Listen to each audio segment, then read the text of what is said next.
A single Ge'ez manuscript sits in a cedar reliquary inside the Church of Our Lady Mary of Zion in Aksum, Ethiopia. It has not left that building in over 400 years. It contains the complete text of the Book of Enoch. And inside that text, buried in chapters most Western Bibles do not include and most Christian readers have never seen, are 8 specific warnings. Not general warnings about sin or judgment, not moral advice. 8 precise descriptions of what will happen in the final years before the end of the age. Each one is dated by internal markers. Each one names conditions that can be checked against the world as it exists right now. 7 of them are already visible. The 8th is the one Enoch describes with more detail than any of the others, and the one the Council of Laodicea in 364 CE specifically named when they voted to remove the book from Christian scripture. The Council's own record survives. Canon 60 of Laodicea lists the books that would be read in churches going forward. Enoch is not on that list. And it is not on that list because, according to the correspondence Athanasius of Alexandria left behind in his festal letter of 367, the descriptions in chapters 91 through 105 could not be reconciled with the pastoral teaching the church intended to build. The warnings were too specific, the dates were too close, the final one was too disturbing. In the next 3 hours, you are going to see all 8 warnings in the order Enoch wrote them, in the language the Ge'ez manuscript preserved, matched against what is happening in the world right now, and you are going to see why the 8th one, the one Enoch calls the sealing of the great transgression, is the one that made a church council in the 4th century vote to bury the book that contained it. If forbidden biblical history is what you came here for, you are in the right place. Every warning we cover today is drawn from the actual Ge'ez text preserved in Aksum, cross-referenced against the Qumran Aramaic fragments discovered at the Dead Sea in 1947 and checked against the scholarship of Ephraim Isaac, James Vanderkam, George Nicholsberg, and Lauren Stuckenbrook. Every date, every detail, every claim is either in the manuscript or in the peer-reviewed literature. Nothing is invented. Nothing is guessed. This is the record as it exists. The Book of Enoch is not a single text. It is 5 books stitched together. The Book of the Watchers, chapters 1 through 36. The Book of the Parables, chapters 37 through 71. The Astronomical Book, chapters 72 through 82. The Book of Dream Visions, chapters 83 through 90. And the Epistle of Enoch, chapters 91 through 105. The warnings we are examining today come from the 4th and 5th books. The Book of Dream Visions and the Epistle. These are the sections that were most aggressively removed from Christian scripture, most carefully preserved by the Ethiopian Orthodox Tewahedo Church, and most extensively cited in the early church before the councils of the 4th century decided that citing them was no longer permissible. Enoch himself, according to Genesis chapter 5 verses 21 through 24, was the 7th generation from Adam. He walked with God, and God took him. That is the entire biblical account. 4 verses. What the Book of Enoch adds is what happened during those years of walking, the visits, the conversations, the tours through what Enoch calls the 7 heavens and the places of punishment, and the warnings he was given to write down for what he calls the generation of the end, the people who would be alive when the final transgression sealed itself against reversal. Enoch's opening line in the Ethiopian text is direct. He writes, in the translation Ephraim Isaac produced for the Anchor Bible series in 1983, the words of the blessing of Enoch, wherewith he blessed the elect and righteous, who will be living in the day of tribulation, when all the wicked and godless are to be removed. That phrase, in the day of tribulation, is not a metaphor in the Ge'ez. The word Isaac translates as tribulation is the Ge'ez term mendabe, which carries the specific technical meaning of a period identified by observable markers, not a general time of suffering. A specific time, identifiable by the signs that will accompany it. Enoch's entire book, he tells us in this opening, is written for that specific generation. Not for his own time, not for the readers of any intervening century. For the people who would be alive when the 8 warnings could be checked against the world and confirmed. The Ethiopian Orthodox tradition holds that the Book of Enoch was preserved in Ge'ez because the Ge'ez language itself was preserved for this purpose. Ephraim Isaac notes in the introduction to his Anchor Bible translation that no other Christian tradition kept a complete text. The Greek versions survived only in fragments. The Latin versions were destroyed almost entirely after the 4th century councils. The Aramaic originals, discovered at Qumran in the caves above the Dead Sea, exist only as scattered pieces. But the complete Book of Enoch, all 108 chapters of it, exists in Ge'ez, preserved by a church that was cut off from Rome's authority in the 4th century and therefore never received the order to destroy it. The manuscript in Aksum, the one in the Cedar Reliquary, is called Enoch Gamma in the scholarly catalog. It was examined in 1968 by Ephraim Isaac and again in 1974 by Michael Knibb of King's College London. Both scholars produced independent translations. The two translations agree on the substance of every warning. They differ only in stylistic choices of English phrasing. What the manuscript says is what the manuscript says. There is no dispute about the text. There is only dispute about what to do with what the text says. What the text says, at the beginning of chapter 91 inches, the Epistle of Enoch, is that the final period of history will be divided into what Enoch calls weeks, not weeks of 7 days. Weeks of a longer measure, the specific length of which is given in verses 12 through 17 of chapter 93. In the passage scholars call the Apocalypse of Weeks. Enoch describes 10 weeks total, from the creation of the world to the final judgment. The first 6 weeks cover history from Adam through what he describes as the destruction of the first temple. The 7th week is what he calls the perverse generation. The 8th is when the elect are given weapons. The 9th is when righteousness is revealed. And the 10th is the great judgment. We are, according to the internal chronology the manuscript preserves, in the 7th week. The perverse generation, the generation to which the 8 warnings are addressed. Every marker Enoch names for the 7th week is present in the observable world right now. The warnings themselves begin in chapter 94 and run through chapter 100. There are more than 8 statements in the text, but 8 of them are what Enoch specifically identifies with the phrase, "in those days," followed by a description of a specific condition. These are the 8 we are examining today. In order, they are the deception of speech, the concentration of wealth, the corruption of the courts, the flight from the natural order, the desolation of the fields, the multiplication of false witnesses, the darkening of the light, and the 8th and final one, the sealing of the great transgression. Each of these has a specific description in the JES text. Each of them has been checked against the historical record and the observable present by scholars working independently. And each of them will be examined in this video with the level of detail the text itself demands, because the text itself is precise. It does not speak in generalities. It gives you the marker, and it gives you the condition under which the marker will appear, and it tells you what you are seeing when you see it. The first warning, the deception of speech, is described in chapter 94 verses 1 through 5. Enoch writes, in Isaac's translation, "In those days, prepare, you righteous ones, to raise your prayers as a memorial, and place them as a testimony before the angels, that they may place the sin of the sinners for a memorial before the Most High. In those days, the nations shall be stirred up, and the families of the nations shall rise on the day of destruction. And in those days, the destitute shall go forth, and carry off their children, and they shall abandon them, so that their children shall perish through them. Yea, they shall abandon their children that are still sucklings, and not return to them, and shall have no pity on their beloved ones." The first 4 verses are context. The warning itself, the deception of speech, begins in verse 5. Enoch writes, "And they shall have no pity on their beloved ones, because they shall know not what they say. For the mouth speaks that which is not in the heart, and the tongue speaks that which the mind does not know, and the ear hears that which the ear does not understand, and the word goes forth that is not the word, and it is heard as the word, and it is believed as the word, and it is not the word."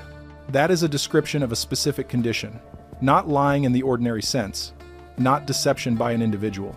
A condition in which the mouth speaks what the heart does not contain, in which the tongue produces language the mind did not generate, in which the ear receives sound and processes it as meaning when it is not meaning, in which what is spoken and what is heard have become disconnected from what is actually meant, and no one involved in the exchange can any longer tell. Enoch is describing, in the language available to him in the 2nd century before Christ, a condition in which language itself becomes untrustworthy at the mechanical level. The words leave the mouth without corresponding to what the speaker knows. They arrive at the ear and are processed as if they corresponded. The listener acts on the received meaning. The speaker does not remember what was said, and the exchange proceeds as if communication had occurred when in fact no communication occurred. This is not a description of ordinary human dishonesty. Ordinary dishonesty involves a speaker who knows what is true and says what is not true, and a listener who does not know but processes the false statement as if it were true. The exchange involves at least one party who knows the difference. What Enoch is describing is different. In Enoch's warning, No one involved in the exchange knows the difference. The words are produced without reference to what the speaker knows. They are received without reference to what the listener understands. The word goes forth, that is not the word. And it is heard as the word.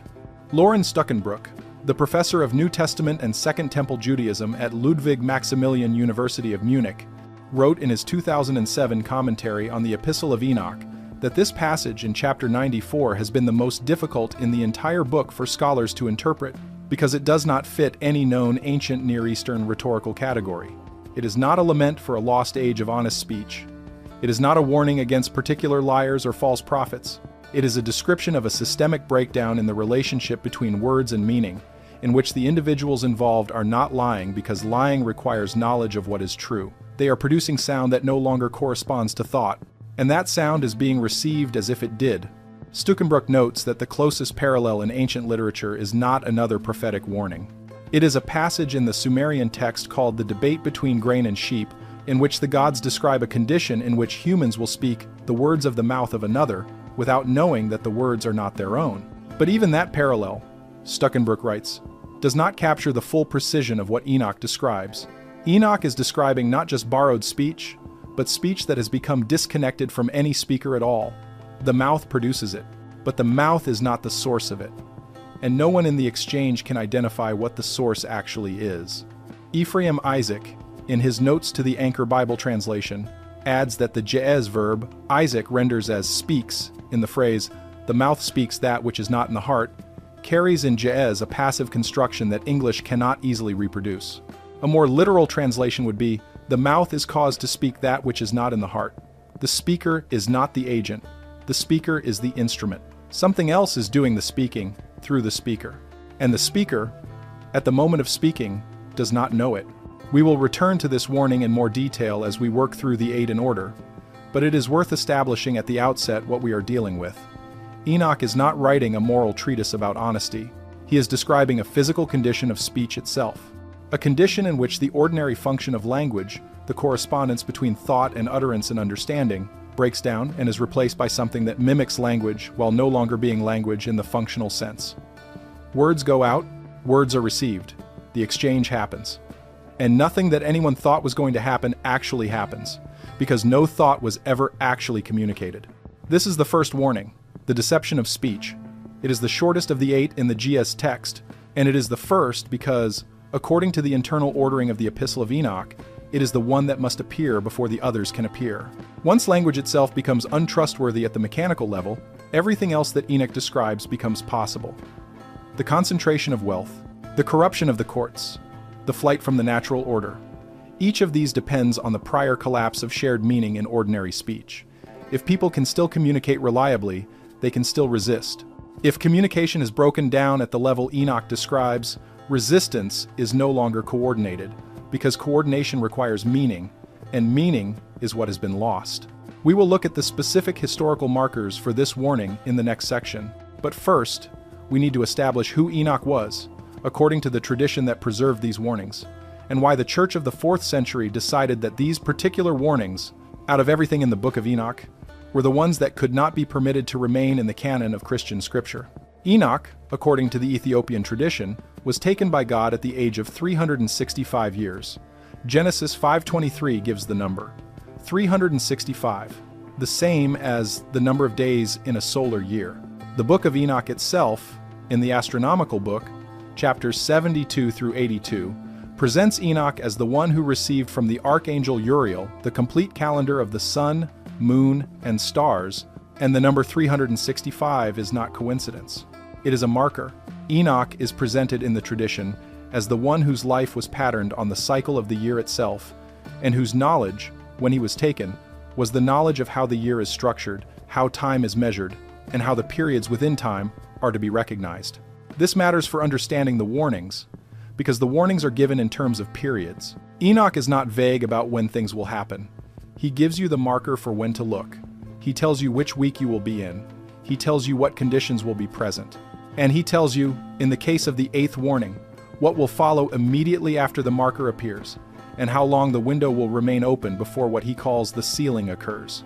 The tradition that preserved this text in Ge'ez did so because, according to the introduction that appears in every complete manuscript of Ethiopian Enoch, the warnings were understood to be for a specific generation, and the preservation of the text was understood to be the responsibility of the community that would ensure the text reached that generation. The Ethiopian Orthodox Tewahedo Church, the tradition that has held the manuscript in Aksum for at least 1700 years and probably longer, understood itself as the guardian of a document meant to be released to the world when the 8 warnings began to appear. That is not a modern reconstruction. That is the tradition's own account of what it was doing.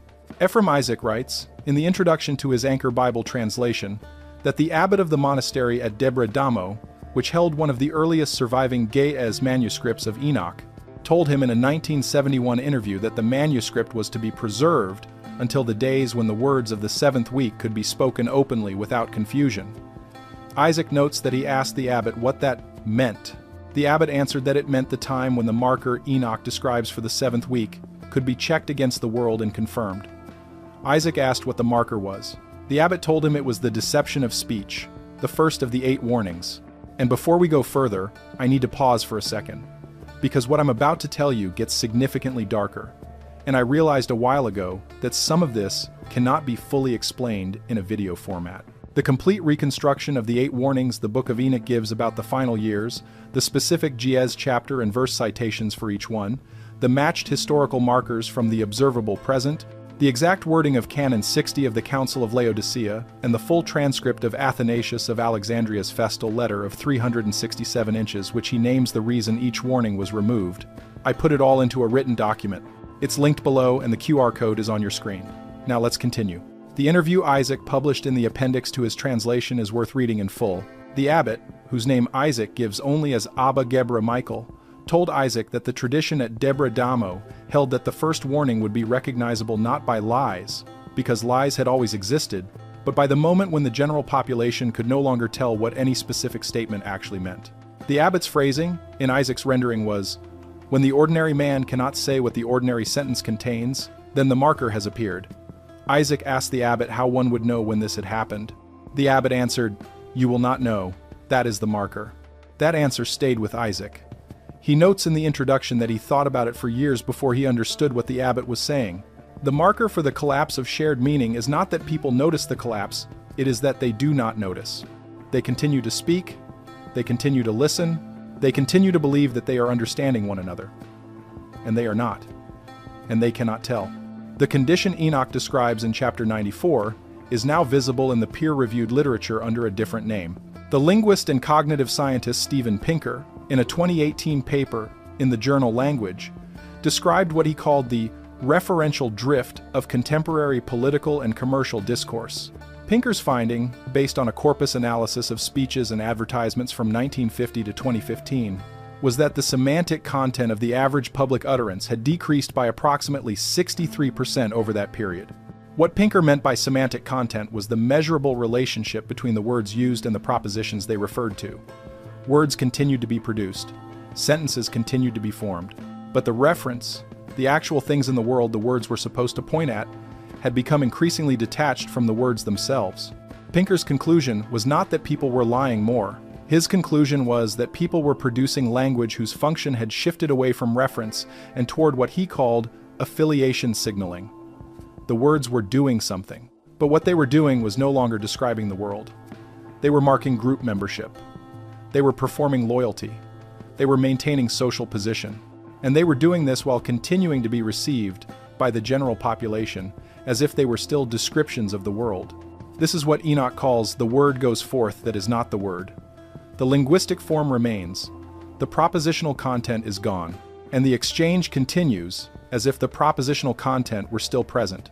A separate study, published in Nature Communications in 2021 by a team at the University of Zurich led by Michael Marcus, used machine learning to analyze the semantic coherence of text produced by human speakers in conversation compared to text produced by early language models.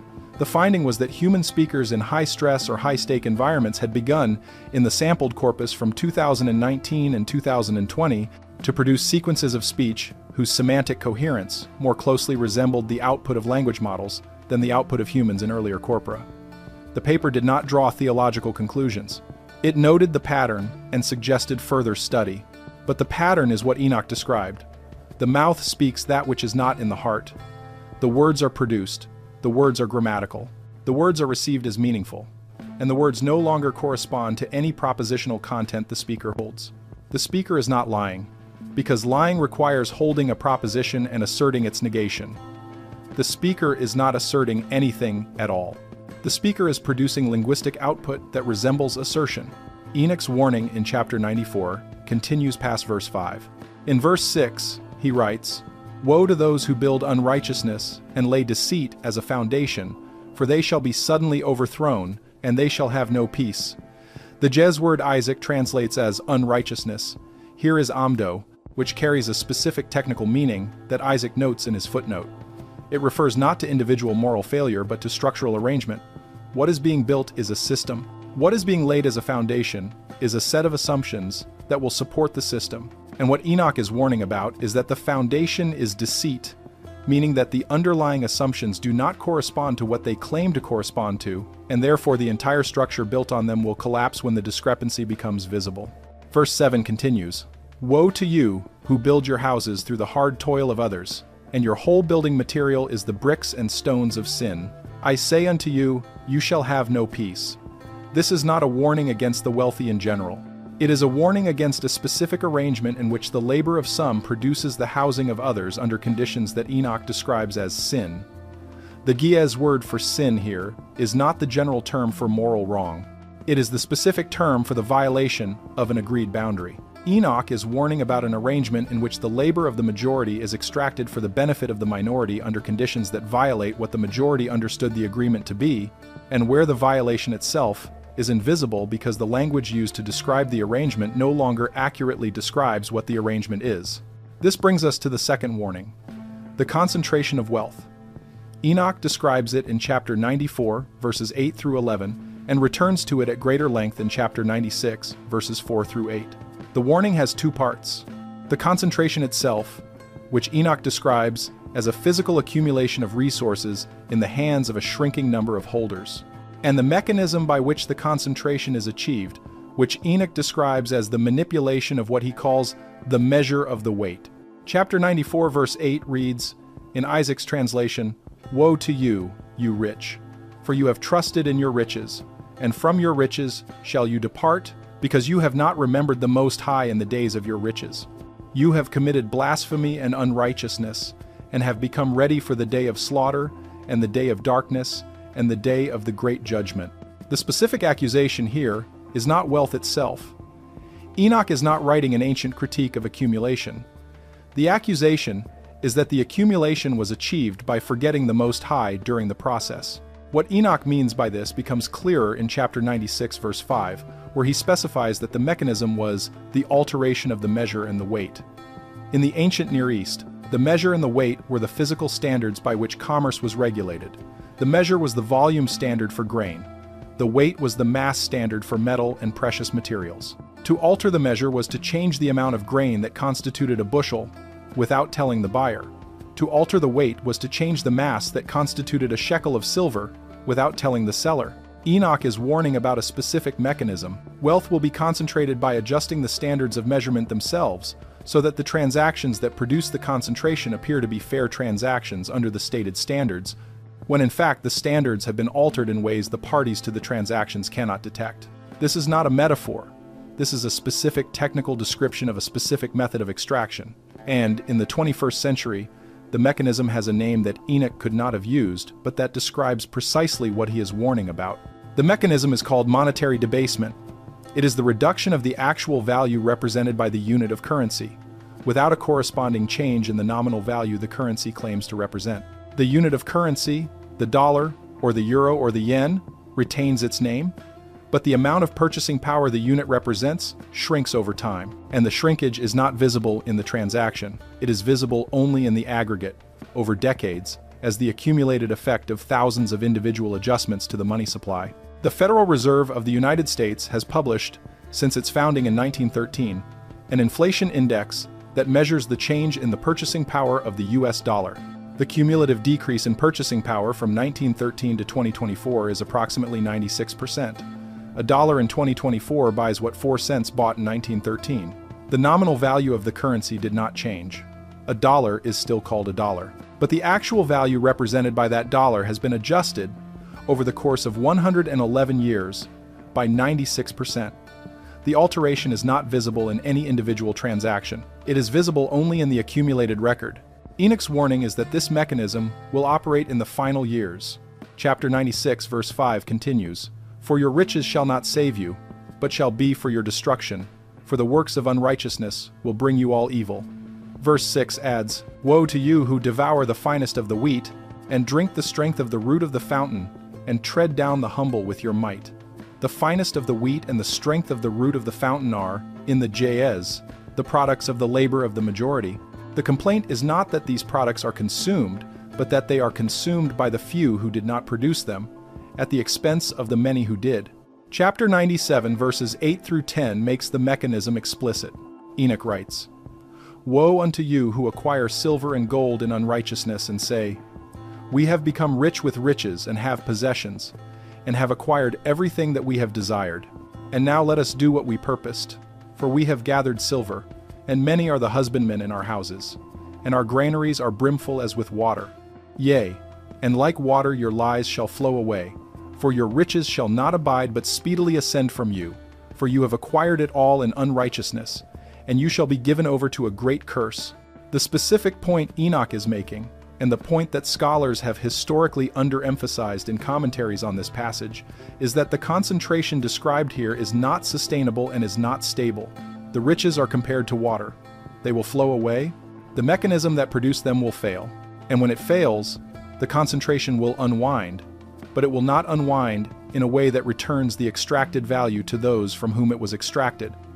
It will unwind in a way that Enoch describes as a great curse, meaning that when the mechanism fails, the failure itself will consume the accumulated wealth without producing any corresponding benefit to those from whom the wealth was accumulated. This is the technical description of what economists call a hyperinflationary collapse. The unit of currency, having been adjusted downward slowly over decades, eventually reaches a threshold beyond which the adjustment can no longer be maintained gradually. At that point, the remaining nominal value of the currency collapses catastrophically, and the accumulated wealth held in that currency is destroyed. But the labor that was extracted to build the accumulation is not restored to the laborers. It is simply gone. The wealth flowed to the top, and then it evaporated.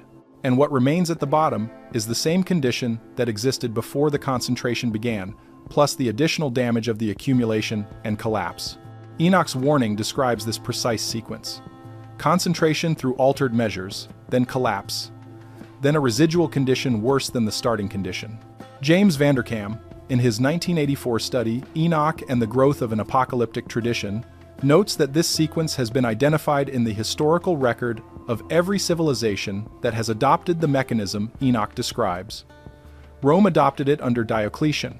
The result was the collapse of the denarius and the subsequent economic disintegration of the Western Empire. Weimar Germany adopted it in the 1920s. The result was the hyperinflation of 1923 and the political collapse that followed. Zimbabwe adopted it in the 2000s. The result was the destruction of the Zimbabwean dollar and the subsequent dollarization of the economy at a permanent loss to the domestic population. Vanderkam's point is not that Enoch predicted these specific events. His point is that Enoch identified the mechanism, and that the mechanism, wherever it is adopted, produces the sequence Enoch describes. The warning is not that a specific future collapse will occur on a specific date. The warning is that the mechanism, once it is running, will produce a collapse, and that the collapse will destroy the accumulated wealth without restoring the extracted value. The relevance of this warning to the present is not that any specific national currency is about to collapse. The relevance is that the mechanism Enoch describes is now operating across all major reserve currencies simultaneously. The US dollar, the euro, the yen, the pound, and the yuan have all undergone significant expansion of their monetary base since 2008. The Federal Reserve's balance sheet grew from approximately $900 billion in 2008 to approximately $8.9 trillion in 2022. That is a factor of 10. The European Central Bank's balance sheet grew by a similar factor over the same period. The Bank of Japan's balance sheet is now larger than the entire GDP of Japan. The mechanism Enoch describes, the alteration of the measure without corresponding notification, is now operating at a scale that has no historical precedent. The concentration that has accompanied this expansion is also unprecedented. The top 1% of U.S. households held approximately 23% of total U.S. wealth in 1989. By 2024, the same top 1% held approximately 32%.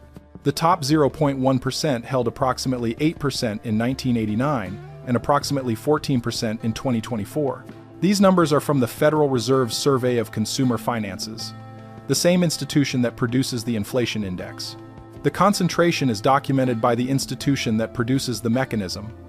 And the mechanism, according to Enoch's warning in chapter 97, is not going to result in a stable state of high concentration. It is going to result in a collapse that destroys the accumulated wealth without returning it to those from whom it was extracted. This is the second warning. And the specific mechanism Enoch identifies, the alteration of the measure and the weight, is not a general moral complaint about wealth. It is a technical description of a specific method of extraction that operates by manipulating the standards of measurement themselves. The warning is that this method will be the dominant method in the final years. And the marker for recognizing that the method is operating is the divergence between the nominal value of the currency and the actual purchasing power the currency represents. That divergence, in every major reserve currency in the world, is now visible in the published data of the central banks that produce the currencies. The Book of Enoch's discussion of the concentration of wealth does not end with chapter 97. Chapter 98 verse 2 adds a specific detail that has troubled interpreters for centuries. Enoch writes, "For I know that violence must increase upon the earth, and a great chastisement be executed on the earth, and all unrighteousness come to an end, yea, be cut off from its roots, and its whole structure be destroyed." The phrase "cut off from its roots" is specific. Enoch is not warning about a temporary reversal of the concentration. He is warning about a permanent destruction of the mechanism itself. And he is warning that this destruction will involve what he calls violence. The specific Jez word Isaac translates as violence here is Hasat, which carries the meaning not of ordinary interpersonal conflict but of large-scale societal disruption. What Enoch is warning about is a period of large-scale societal disruption during which the mechanism of extraction will be destroyed, but not before the mechanism has done maximum damage to the population subject to it. The connection between the first warning and the second warning is important. Enoch's ordering is not accidental. The concentration of wealth described in the second warning is only possible under the conditions established by the first warning. If language remained functional at the mechanical level Enoch describes in chapter 94, the populations subject to the concentration would be able to describe accurately what was happening to them, coordinate resistance based on shared understanding, and prevent the mechanism from operating. The first warning, the deception of speech, is the necessary precondition for the second warning, the concentration of wealth.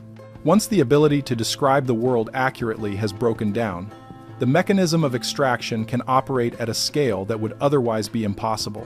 This ordering is preserved consistently across all surviving manuscripts of the Book of Enoch.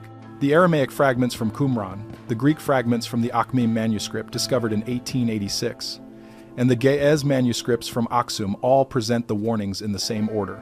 The deception of speech first, the concentration of wealth second. Neither manuscript tradition presents them in a different order, and neither manuscript tradition treats them as unrelated. They are presented as a sequence, with each warning depending on the establishment of the conditions described by the warning before it. The third warning follows the same logic. The corruption of the courts, described in chapter 98 verses 11 through 16 and returned to in chapter 99, depends on the prior establishment of the first two conditions. If language remains functional and if wealth remains distributed, the courts can function. If both conditions have broken down, the courts cannot function. And the third warning describes what the courts become when they cannot function but continue to operate as if they could. We will look at the third warning in the next section. But before we move on, one final note on the second warning. Ephraim Isaac, in the introduction to his translation, records a conversation with Ephraim Isaac's colleague George Nicholsburg, the University of Iowa scholar, who produced the standard critical edition of the Book of Enoch for the Hermeneia series in 2001 and 2012. Nicholsburg told Isaac that the second warning, the concentration of wealth, was the warning that had troubled him most as he worked through the Ge'ez text. Not because he did not understand it, because he understood it too well. Nicholsburg's own commentary, published in the Hermeneia volumes, contains an unusually blunt passage in which he writes that the mechanism described in chapter 97 corresponds precisely to the operation of central bank fiat currency in the modern industrial economies, and the sequence of concentration followed by collapse is not a prediction, but a description of a physical process that will occur wherever the mechanism is operative.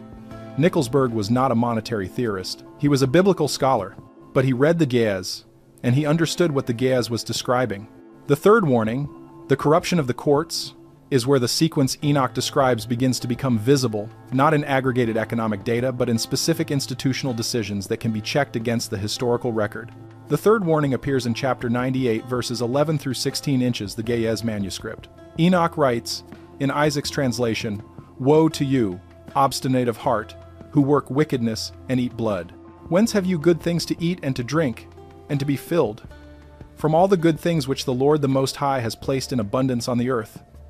Therefore, you shall have no peace. Woe to you who love the deeds of unrighteousness. Wherefore do you hope for good for yourselves? Know that you shall be delivered into the hands of the righteous, and they shall cut off your necks, and slay you, and have no compassion upon you." The specific complaint in these verses is the judicial one.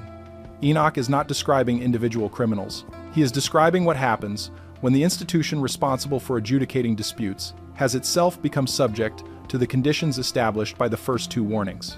Verse 14 makes this explicit. Enoch writes, "Woe unto you who write down lying and godless words, for they write down their lies that men may hear them and act godlessly toward their neighbor. Therefore, they shall have no peace, but shall die a sudden death." The phrase, "who write down lying and godless words," is, in the Ge'ez, a technical phrase that refers specifically to those who produce legal texts. Not those who tell lies in ordinary conversation, but those whose professional function is the production of the documents that govern the resolution of disputes.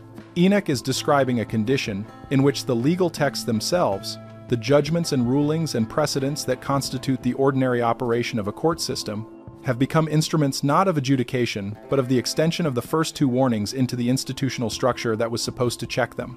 Ephraim Isaac notes in his commentary that the Ge'ez word he translates as "write down" here is nagbara, which specifically means to produce written records that will bind future action. Isaac writes that this word "choice" is significant because it distinguishes the third warning from the general category of dishonesty. The complaint is not that judges are lying.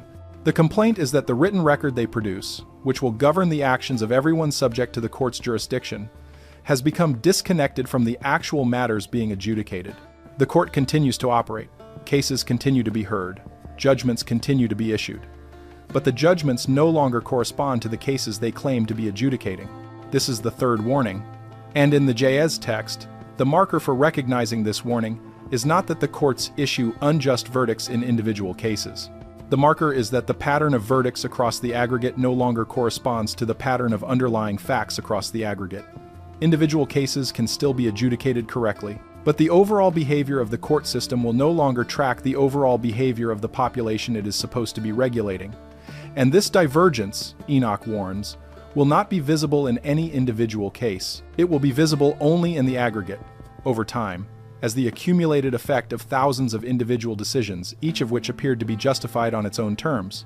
Chapter 99, verse 2 continues, "Woe to them who pervert the words of uprightness and transgress the eternal law, and transform themselves into what they were not, into sinners. They shall be trodden underfoot upon the earth." The phrase "transform themselves into what they were not" is specific in the Ge'ez. The verb Isaac renders as transform is tetalaio, which carries the meaning of an active conversion from one category into another. What Enoch is warning about here is not that judges become corrupt in the ordinary sense. It is that the institutional role of the judge is converted, over time, from the function of adjudication to the function of legitimizing outcomes that have already been determined by other means. The judge continues to sit in the judge's chair, the judge continues to wear the judge's robes, the court continues to convene, but the function the judge is performing has been converted. What is being produced by the court is no longer the resolution of disputes according to the principles the court claims to apply. What is being produced is the legitimation of outcomes that have already been arranged, so that those outcomes can be enforced with the authority the court retains from its former function. This is what Enoch calls transforming themselves into what they were not. The form persists, the function has been converted, and the population subject to the court's jurisdiction, in the condition of the first warning where language itself has become untrustworthy, is unable to detect the conversion because the language used to describe the court's operation still refers to the former function, even though the former function is no longer being performed. The historical marker for this warning is what scholars in comparative legal history call the divergence between the stated grounds of judicial decision and the effective grounds. The stated grounds are what the written opinions say the decision was based on. The effective grounds are what predicts the decision when the case types are analyzed in aggregate. In a functional court system, the two overlap substantially. In the condition Enoch describes, they diverge. A study published in the Journal of Legal Studies in 2018 by a team at the University of Chicago analyzed the outcomes of approximately 400,000 U.S. federal court cases from 1990 to 2015. The finding was that the predictive power of the stated legal grounds of the opinions had declined by approximately 40% over the 25-year period. That is, if you knew only the stated legal grounds cited in the opinion, your ability to predict the outcome of a similar case at the end of the period was about 40% worse than it had been at the beginning. What predicted the outcome better by the end of the period was a set of variables that the opinions did not cite: the identity of the judge, the composition of the jurisdiction, the political affiliation of the parties, the economic scale of the interests involved. These variables predicted the outcomes with increasing accuracy over the period. The stated legal grounds predicted with decreasing accuracy. The study's authors did not draw theological conclusions. They noted the pattern and suggested it warranted further investigation. But the pattern is what Enoch described. The written record produced by the court continues to cite legal grounds. The legal grounds continue to be plausible in the aggregate, but the actual determinants of outcome have shifted to variables that the written record does not name. The court continues to operate. The judgments continue to be issued, and the relationship between what the court says it is doing and what the court is actually doing has diverged. The third warning, the corruption of the courts, is present when this divergence has occurred and is not being corrected. Enoch does not warn about individual corrupt judges. Individual corrupt judges have always existed. Enoch warns about a systemic condition in which the courts continue to function structurally but no longer function functionally, and in which no individual within the system can correct the divergence because the divergence is not visible from within any individual case. Lauren Stuckenbrook, in his commentary on Chapter 98, notes that this is the point in the sequence of warnings where the ability to resist the pattern from within the existing institutions becomes structurally impossible. As long as the courts function, they can be used to check the concentration described in the second warning.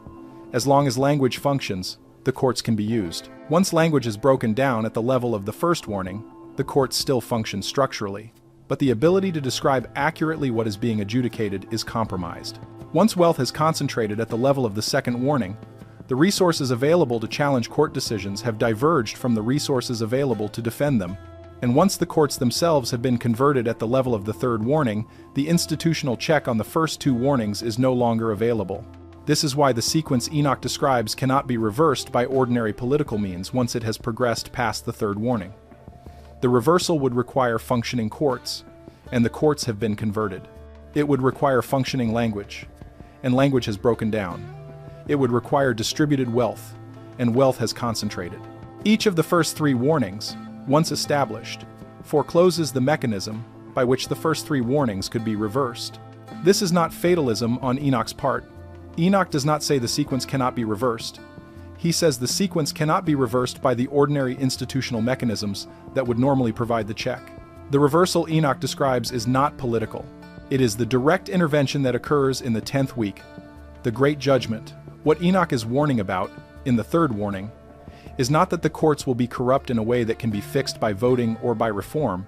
He is warning that the corruption will pass a threshold beyond which the institutional check itself is no longer available, and after which the sequence can only be interrupted by intervention from outside the institutional structure. The fourth warning follows this pattern. It is described in Chapter 99, verses 6 through 10, with additional material in Chapter 100. Enoch calls it the flight from the natural order. The Jayez phrase is netfarat emenzaru lealem, which translates literally as the departure from the arrangement of the age. What Enoch is describing is not individual deviation from a moral standard. It is a systemic movement away from the physical order that had characterized the world up to that point. Chapter 99, verse 6 reads, in Isaac's translation, "In those days the fathers together with their sons shall be smitten in one place, and brothers shall fall in death together with each other until the streams flow with their blood."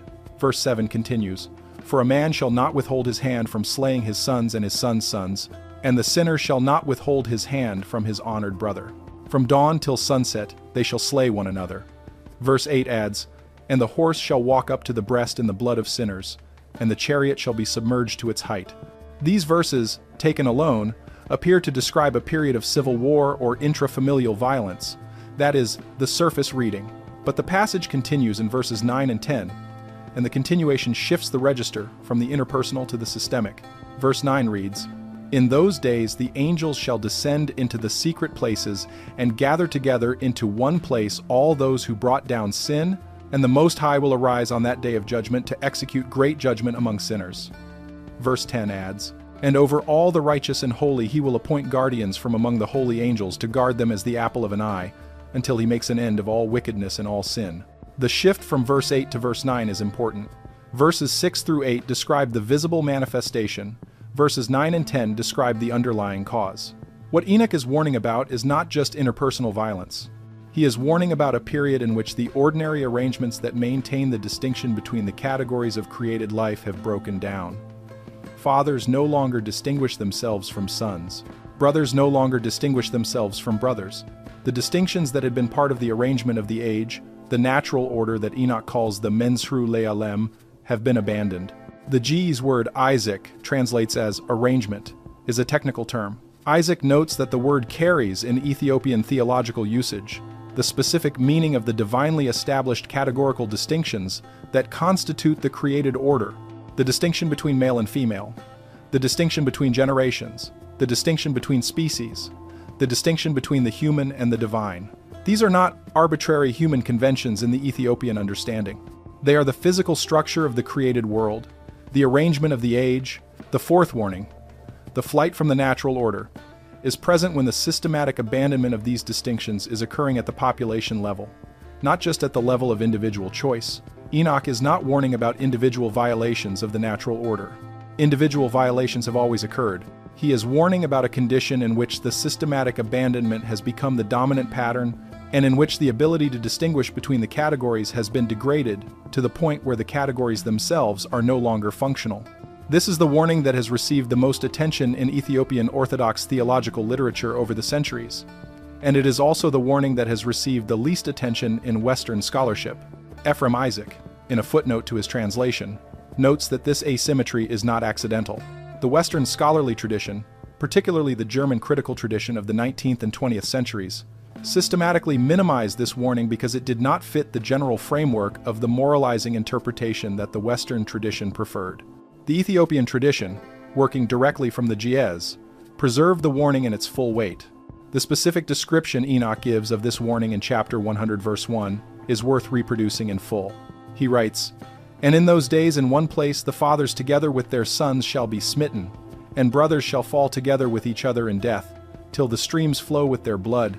For a man shall not restrain his hand from his sons, nor from his sons' sons to slay them. Nor shall the sinner restrain his hand from his honored brother. Verse 2 continues, From dawn till sunset they shall slay each other. And the horse shall walk up to its breast in the blood of the sinners, and the chariot shall sink up to its top. The image of the horse walking up to its breast in blood is not merely a poetic exaggeration. In the Ge'ez, the image is the specific description of the depth at which the accumulated consequence of the abandonment of the natural order becomes physically inescapable. What Enoch is describing is not a battle. He is describing the physical residue of a period of systematic, categorical abandonment, in which the distinctions that had ordered the world have been dissolved, and the physical consequences of the dissolution have accumulated to the point that they can no longer be walked through without contact. The specific historical marker for this warning is not any single event.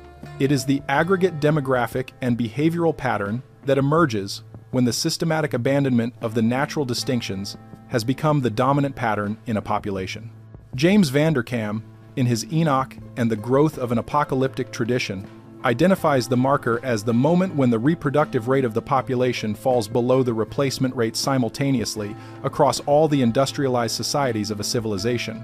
His argument, based on the demographic data available in 1984, was that this condition had not yet occurred at civilization scale in the historical record, but that if it did occur, it would constitute the physical marker Enoch describes.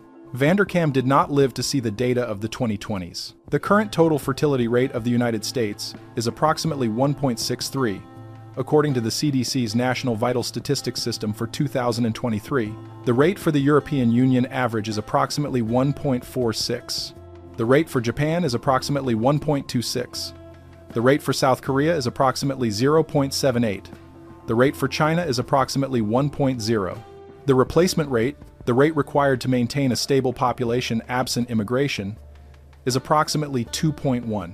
Every industrialized society in the world is currently below the replacement rate, and most are substantially below. This is the demographic condition Vanderkam identified as the physical marker for the fourth warning. It has now occurred. The condition Enoch described as the flight from the natural order is present at the aggregate demographic level in every industrialized society in the world simultaneously.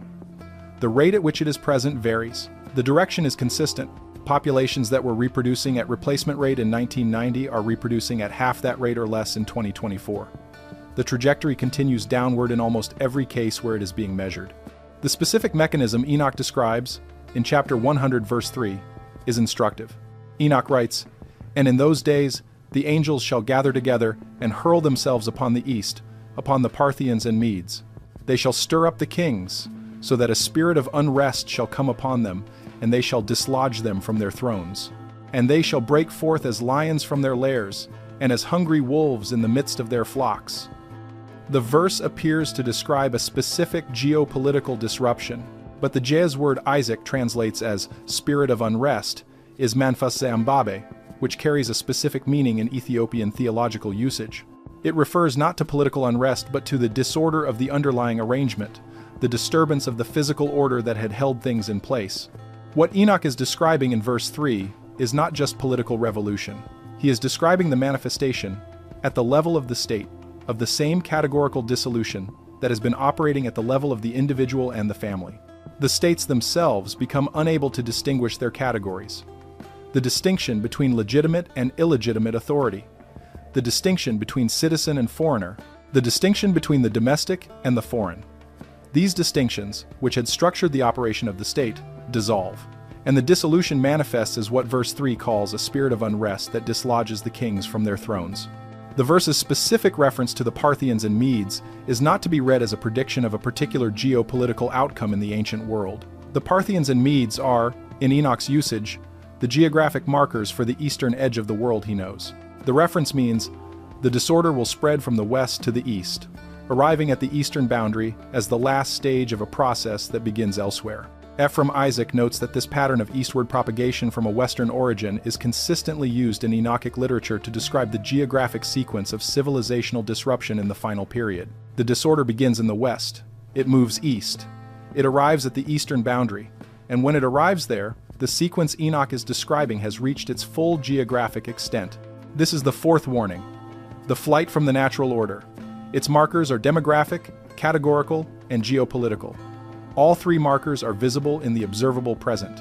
The demographic marker is the sub-replacement fertility rate across all industrialized societies. The categorical marker is the systematic dissolution of the distinctions that had structured the human categories at the level of the individual and the family. The geopolitical marker is the disorder of the state that manifests when both prior markers have progressed sufficiently to affect the state's ability to distinguish its own categories. The Book of Enoch treats these four warnings as a connected sequence. The deception of speech makes possible the concentration of wealth. The concentration of wealth makes possible the corruption of the courts. The corruption of the courts makes possible the flight from the natural order. Each depends on the establishment of the conditions described by the warnings before it, and each, once established, contributes to the establishment of the conditions described by the warnings after it. We have now covered the first four warnings. Four remain: the desolation of the fields, the multiplication of false witnesses, the darkening of the light, and the sealing of the great transgression. The fifth, the desolation of the fields, is the first of the second half of the sequence, and it is the point at which the physical environment itself begins to reflect the accumulated consequence of the first four warnings. The physical order that was described by Enoch as the arrangement of the age, having been abandoned at the human level, begins to fail at the environmental level. What Enoch describes in chapter 100 verse 11 and following, and in chapter 101 inches more detail, is the systematic desolation of the agricultural base of the civilization. Not by a specific climatological event, by the accumulated effect of the abandonment described in the fourth warning, propagating outward from the human population into the environment on which the human population depends. The fifth warning is described in chapter 100 verses 11 through 13, with the extended treatment appearing in chapter 101.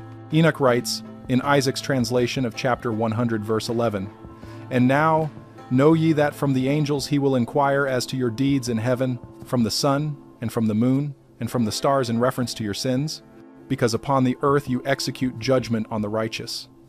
And he will summon to testify against you every cloud and mist and dew and rain, for they shall all be withheld because of you from descending upon you, and they shall be mindful of your sins." The specific point of this passage is not that the weather will express moral judgment. That is a common ancient literary trope, and Enoch is aware of it, but he is not deploying it here. What he is describing in the Ge'ez is a specific mechanism by which the environment ceases to function in the way it had been functioning. The cloud and the mist and the dew and the rain are the specific meteorological phenomena that provide the moisture on which the agricultural base of the civilization depends. What Enoch is warning about is not moral punishment through weather. He is warning about the physical withdrawal of the meteorological support the civilization requires. The Ge'ez verb Isaac translates as withheld here is tekhi as, which specifically means to be prevented from descending or arriving.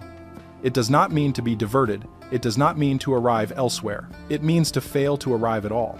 What Enoch is describing is a condition in which the ordinary hydrological cycle, on which the agricultural base of the civilization has depended, ceases to function at the level of atmospheric moisture delivery. The clouds form, the moisture accumulates, but the ordinary process by which moisture descends to the ground fails.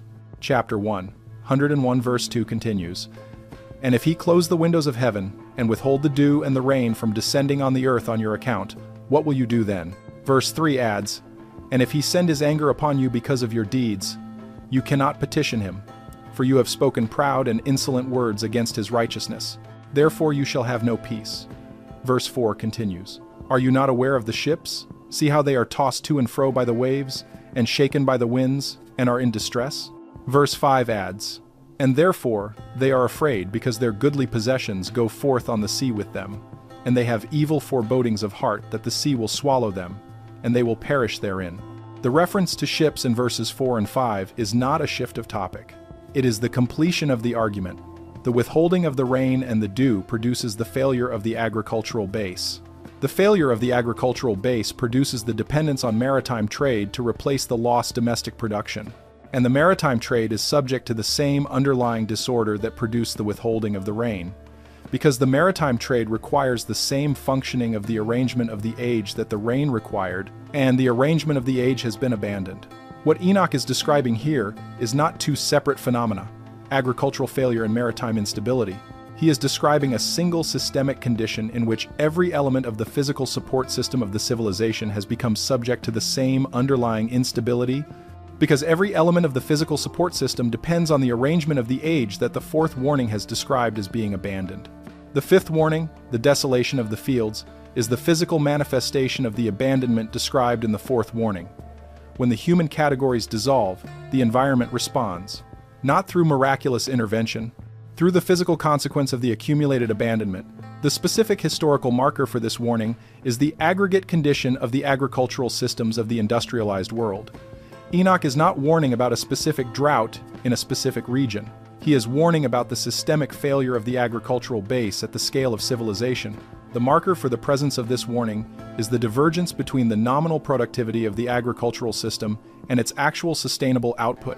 The Food and Agriculture Organization of the United Nations publishes an annual report called The State of Food Security and Nutrition in the World. The 2023 report notes that global food insecurity affected approximately 735 million people, an increase of 122 million from 2019. The report identifies the primary drivers as climatic instability, geopolitical disruption, and the failure of soil productivity across the primary breadbasket regions of the world. The report notes that the aggregate topsoil depletion rate in the major agricultural zones now exceeds the natural regeneration rate by a factor of approximately 10 to 1.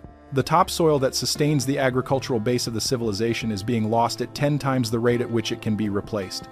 The soil scientist David Montgomery, in his 2007 book Dirt: The Erosion of Civilizations, published by the University of California Press, documents the pattern historically.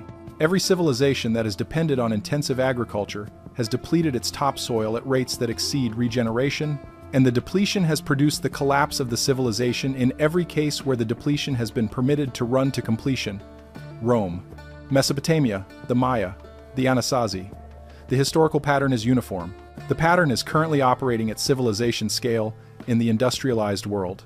The Ge'ez text of chapter 101 verse 7 adds a specific detail that connects the fifth warning to the fourth.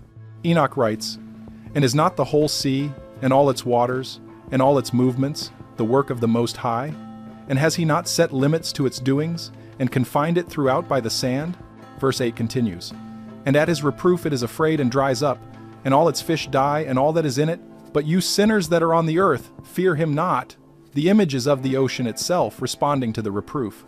But what Enoch is describing, in the Ge'ez, is not miraculous ocean dieback. He is describing the aggregate condition of the marine ecosystem when the underlying arrangement of the age has been abandoned. The current aggregate condition of the marine ecosystem is documented in the Global Ocean Health Index, published annually since 2012 by a consortium of research institutions, including the National Center for Ecological Analysis and Synthesis at the University of California, Santa Barbara.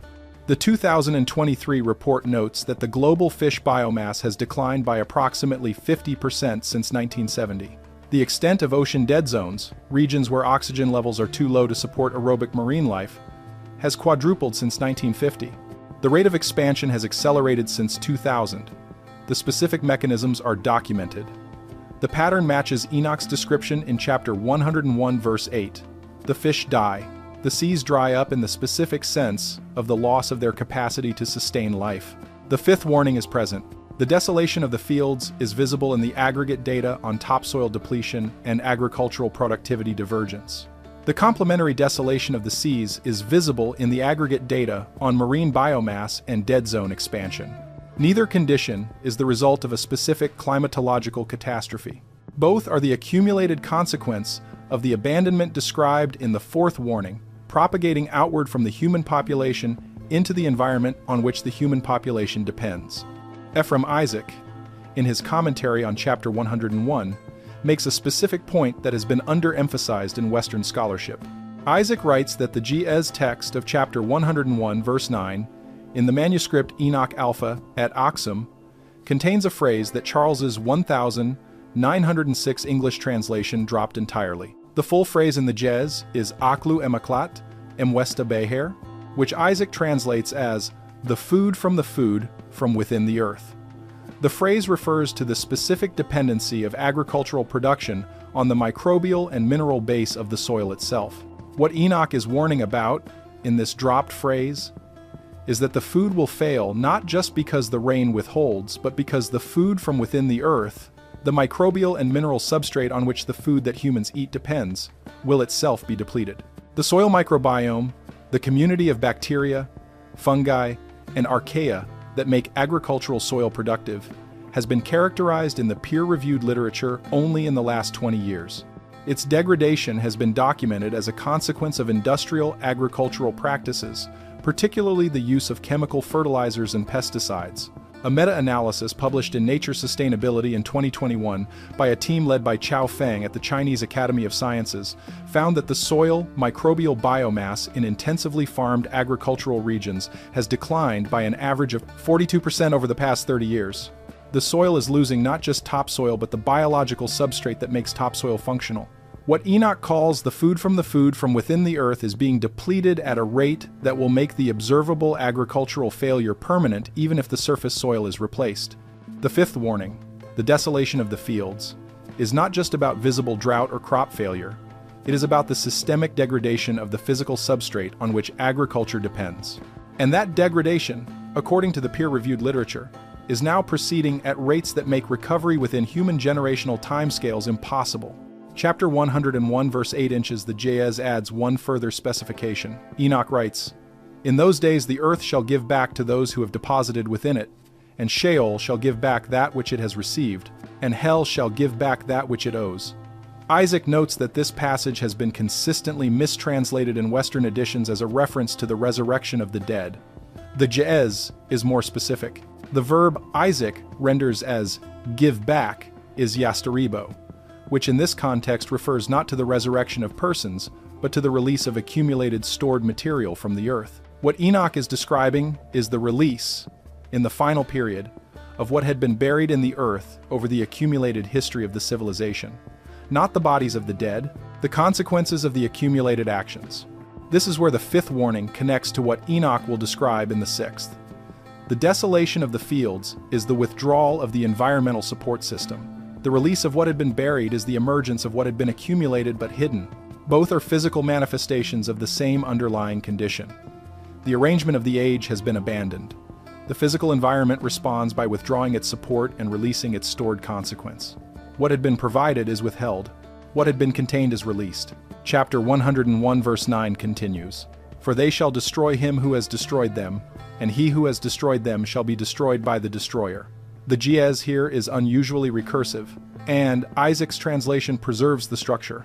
What Enoch is describing is a pattern of accumulated consequence in which the mechanisms that had produced the concentration described in the second warning become the mechanisms by which the accumulated wealth is destroyed. The concentration devours itself. The mechanism turns on its beneficiaries. The pattern is what economists call the terminal phase of an extractive system, in which the extractors, having depleted their extraction base, turn on each other as the only remaining source of extractable value. The historical marker for this pattern is the aggregate behavior of the financial system when the underlying productive economy has been depleted below the level required to support the financial claims on it. In this condition, the financial claims exceed the underlying value that the claims represent. The mechanism by which the claims are made whole becomes the redistribution of value from claim holders to other claim holders, since no additional value can be extracted from the productive base. The system consumes itself from within. The current global debt to GDP ratio, as reported by the Institute of International Finance in its Q4 2023 Global Debt Monitor, is approximately 333%. That is, the aggregate financial claims on global economic output are more than 3 times the annual aggregate global economic output. The claims exceed the productive base by a factor of more than 3. The condition Enoch describes in chapter 101 verse 9, in which the destroyer is destroyed by the destroyer, is the terminal phase of this arrangement. The claims cannot be made whole from the productive base. The claims must be resolved from each other. The system consumes itself. We are now approaching the halfway point of the sequence Enoch describes. The first 5 warnings have been examined: the deception of speech, the concentration of wealth, the corruption of the courts, the flight from the natural order, the desolation of the fields. Each has a specific description in the Ge'ez. Each has a specific historical marker. Each marker is visible in the observable present, and each depends on the establishment of the conditions described by the warnings before it. The 6th warning, the multiplication of false witnesses, is the transition point in the sequence. It is where the pattern that has been building through the first 5 warnings reaches the specific institutional form that Enoch identifies as the immediate precursor to the 7th and 8th warnings. The 6th warning, in the Ge'ez text, is what makes possible the specific form of the 7th warning, which is the darkening of the light. And the 7th warning, in turn, is what makes possible the final and most disturbing of the warnings, the sealing of the great transgression that we will examine in the second half of this video. Before we reach the 6th warning, one final observation about the 5th. The desolation of the fields is the point in the sequence where the physical environment itself begins to reflect the accumulated consequence of the abandonment. Up to the 5th warning, the pattern has been operating primarily at the level of human institutions and human relationships: language, wealth, courts, categories. Beginning with the 5th warning, the pattern is operating at the level of the physical environment on which the human institutions depend: the soil, the water, the air, the seas. The pattern that had been contained within the human institutional structure has propagated outward into the physical substrate. This propagation, according to Enoch, is not reversible by ordinary environmental measures. Environmental measures can slow specific components of the pattern. They can address topsoil depletion by no-till farming. They can address dead zone expansion by nitrogen runoff reduction. They can address soil microbiome loss by reduced pesticide application. But the underlying driver of the pattern, the abandonment described in the fourth warning, is not an environmental phenomenon. It is a human phenomenon that produces environmental consequences. And as long as the abandonment continues, the environmental consequences will continue, regardless of what specific mitigations are attempted at the environmental level. This is why Enoch describes the fifth warning as the desolation of the fields rather than as the depletion of the fields. Depletion suggests a reversible condition that could be remediated. Desolation suggests a permanent transformation of the character of the environment itself. The Ge'ez word Isaac translates as desolation is medron, which carries in Ethiopian theological usage the specific meaning of an environment that has ceased to be the environment it was and has become a different environment altogether. The land that had been fertile is not merely depleted, it has been transformed into a different kind of land. The seas that had been productive are not merely overfished, they have been transformed into a different kind of sea. James Vanderkam's assessment of this warning in his 1984 study is that it is the warning that most clearly demonstrates the integrated nature of the sequence Enoch describes. The fifth warning cannot be reversed by addressing the fifth warning. It can only be reversed by addressing the fourth warning, which is the human abandonment that produces the environmental transformation. And the fourth warning cannot be reversed by addressing the fourth warning. It can only be reversed by addressing the third warning, which is the corruption of the courts that permits the abandonment to continue without institutional check. And the third warning cannot be reversed without addressing the second and first warnings, on which its own establishment depended. The sequence, once established, is not reversible at the level of any individual warning. It is reversible only by intervention from outside the sequence itself. That is why Enoch describes the resolution of the sequence in chapter 91 verse 15 and following as the 10th week, the Great Judgment. The intervention that resolves the sequence is not a reform of the human institutions that produced it. It is a direct action from outside the human institutional structure. The sixth warning, the multiplication of false witnesses, is the point at which the sequence becomes visible as a sequence to those inside it. Up to the fifth warning, the individual warnings can be attributed to individual causes. Language changes for reasons of technology and social evolution. Wealth concentrates for reasons of policy and investment return. Courts adjust their emphasis for reasons of legal development. Categories shift for reasons of cultural change. Environments degrade for reasons of population pressure. Each warning, in isolation, admits an explanation that does not require the framework Enoch is offering. Beginning with the sixth warning, the isolation is no longer available. The sixth warning is what happens when the pattern of the first five has generated a specific institutional response, namely the multiplication of official testimony that confirms the pattern is not occurring. This institutional response, once it becomes dominant, is Enoch's marker for the transition to the second half of the sequence, because the institutional response cannot exist without the underlying pattern it is denying. And the aggregate weight of the institutional denial, once it reaches a certain scale, becomes itself the evidence for the pattern being denied. The sixth warning is described in chapter 96 verses 4 through 8 and returned to at greater length in chapter 104 verses 9 through 13. The doubled treatment is significant.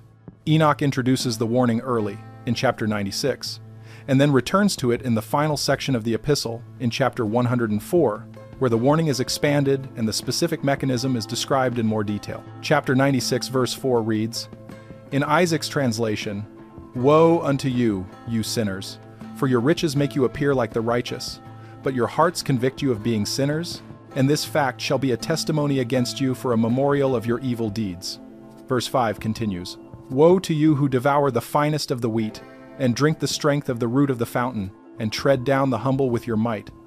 Verse 6 adds, "Woe to you who drink water at all times, for suddenly you shall be recompensed and consumed and dried up, because you have forsaken the fountain of life."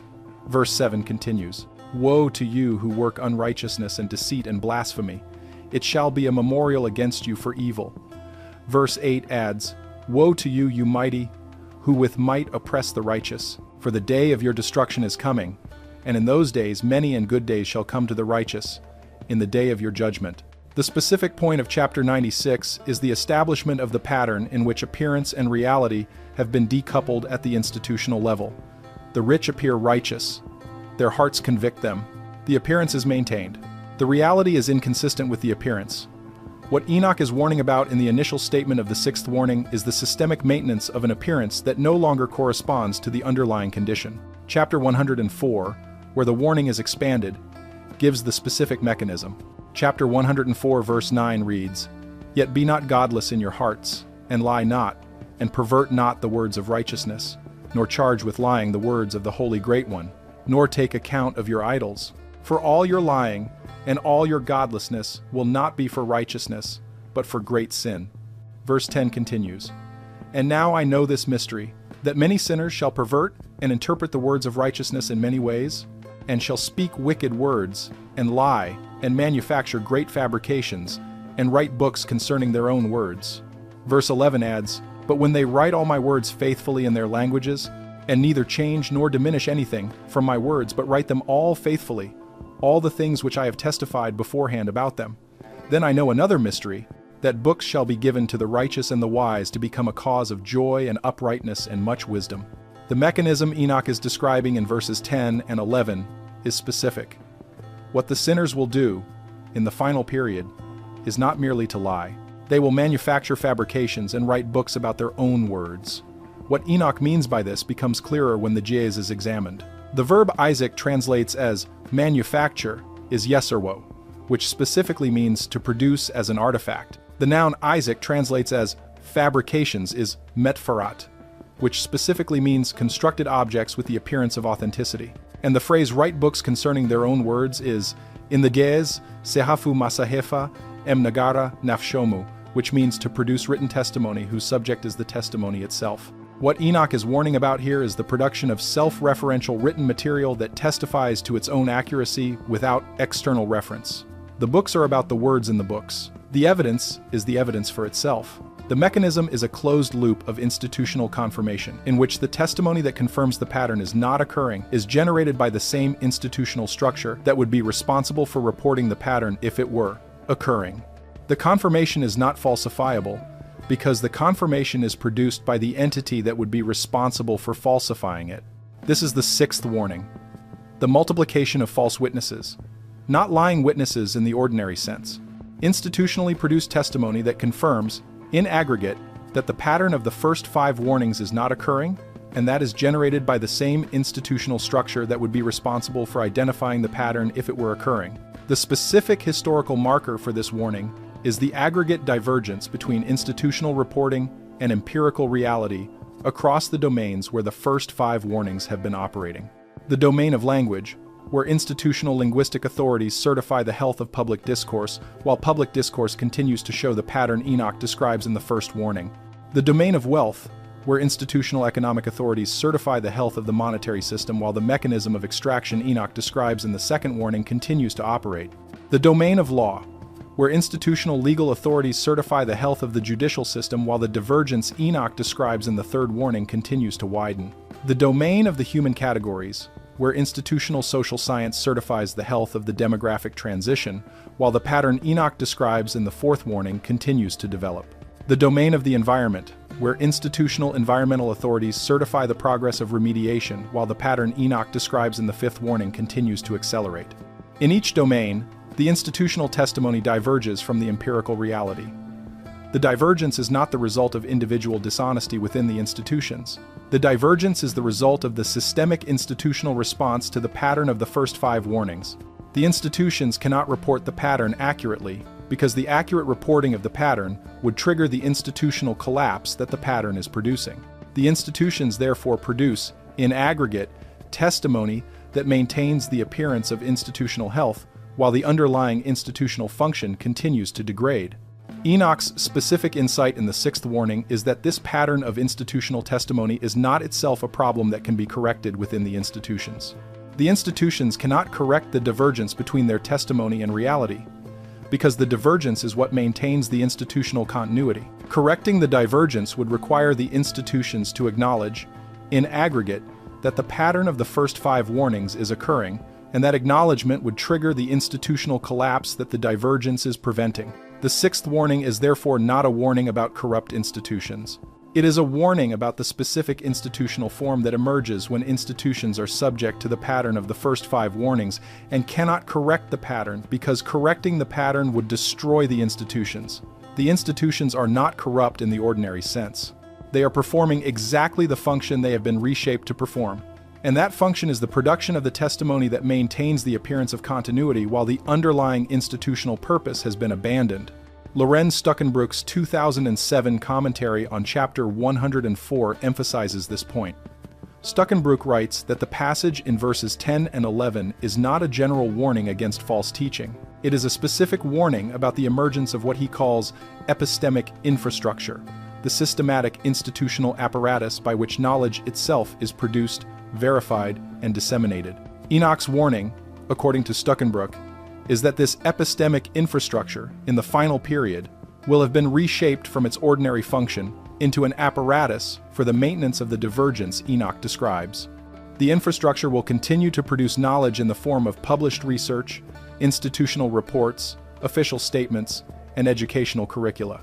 But the knowledge produced will no longer track the reality it claims to describe. It will track the institutional need for continuity. Stuckenbrook notes that this warning has been the most difficult in the Book of Enoch for institutional biblical scholarship to engage with. Because the warning is specifically about the emergence of institutional apparatus that produces knowledge that does not track reality, any scholarly engagement with the warning is itself subject to the pattern the warning describes. Institutional biblical scholarship, being an institutional apparatus for the production of knowledge, is subject to the same divergence between institutional testimony and empirical reality that the warning identifies.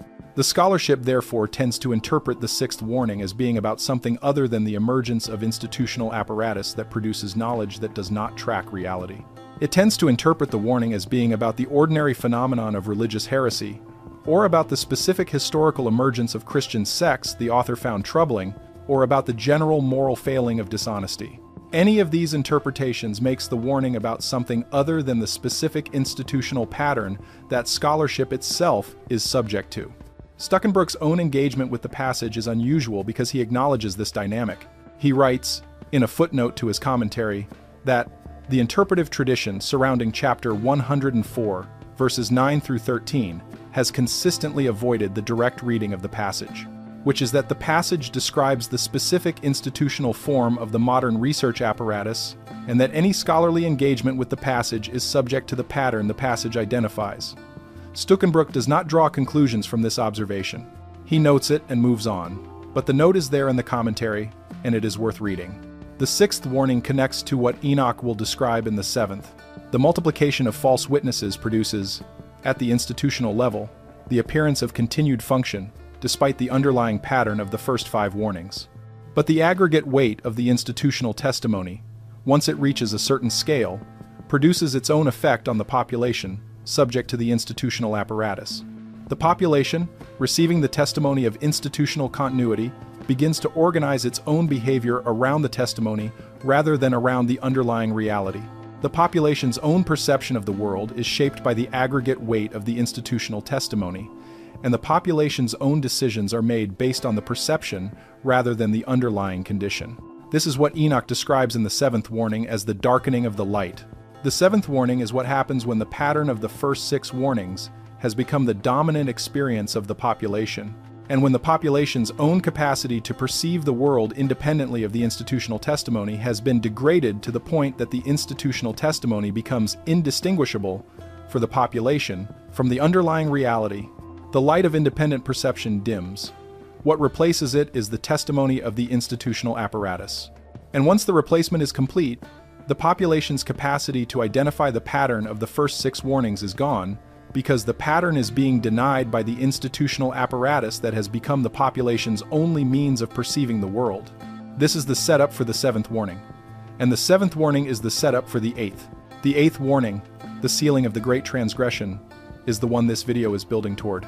And it is the one that the Council of Laodicea, in 364 CE, specifically named as the reason for removing the Book of Enoch from Christian scripture. Before we move on to the next teaching, stop for a second. What you just heard about the multiplication of false witnesses and the emergence of the institutional apparatus that produces testimony diverging from reality is the part that changes everything. But it only makes sense when you see it written out next to the original G.S. passage from chapter 104 verses 9 through 13.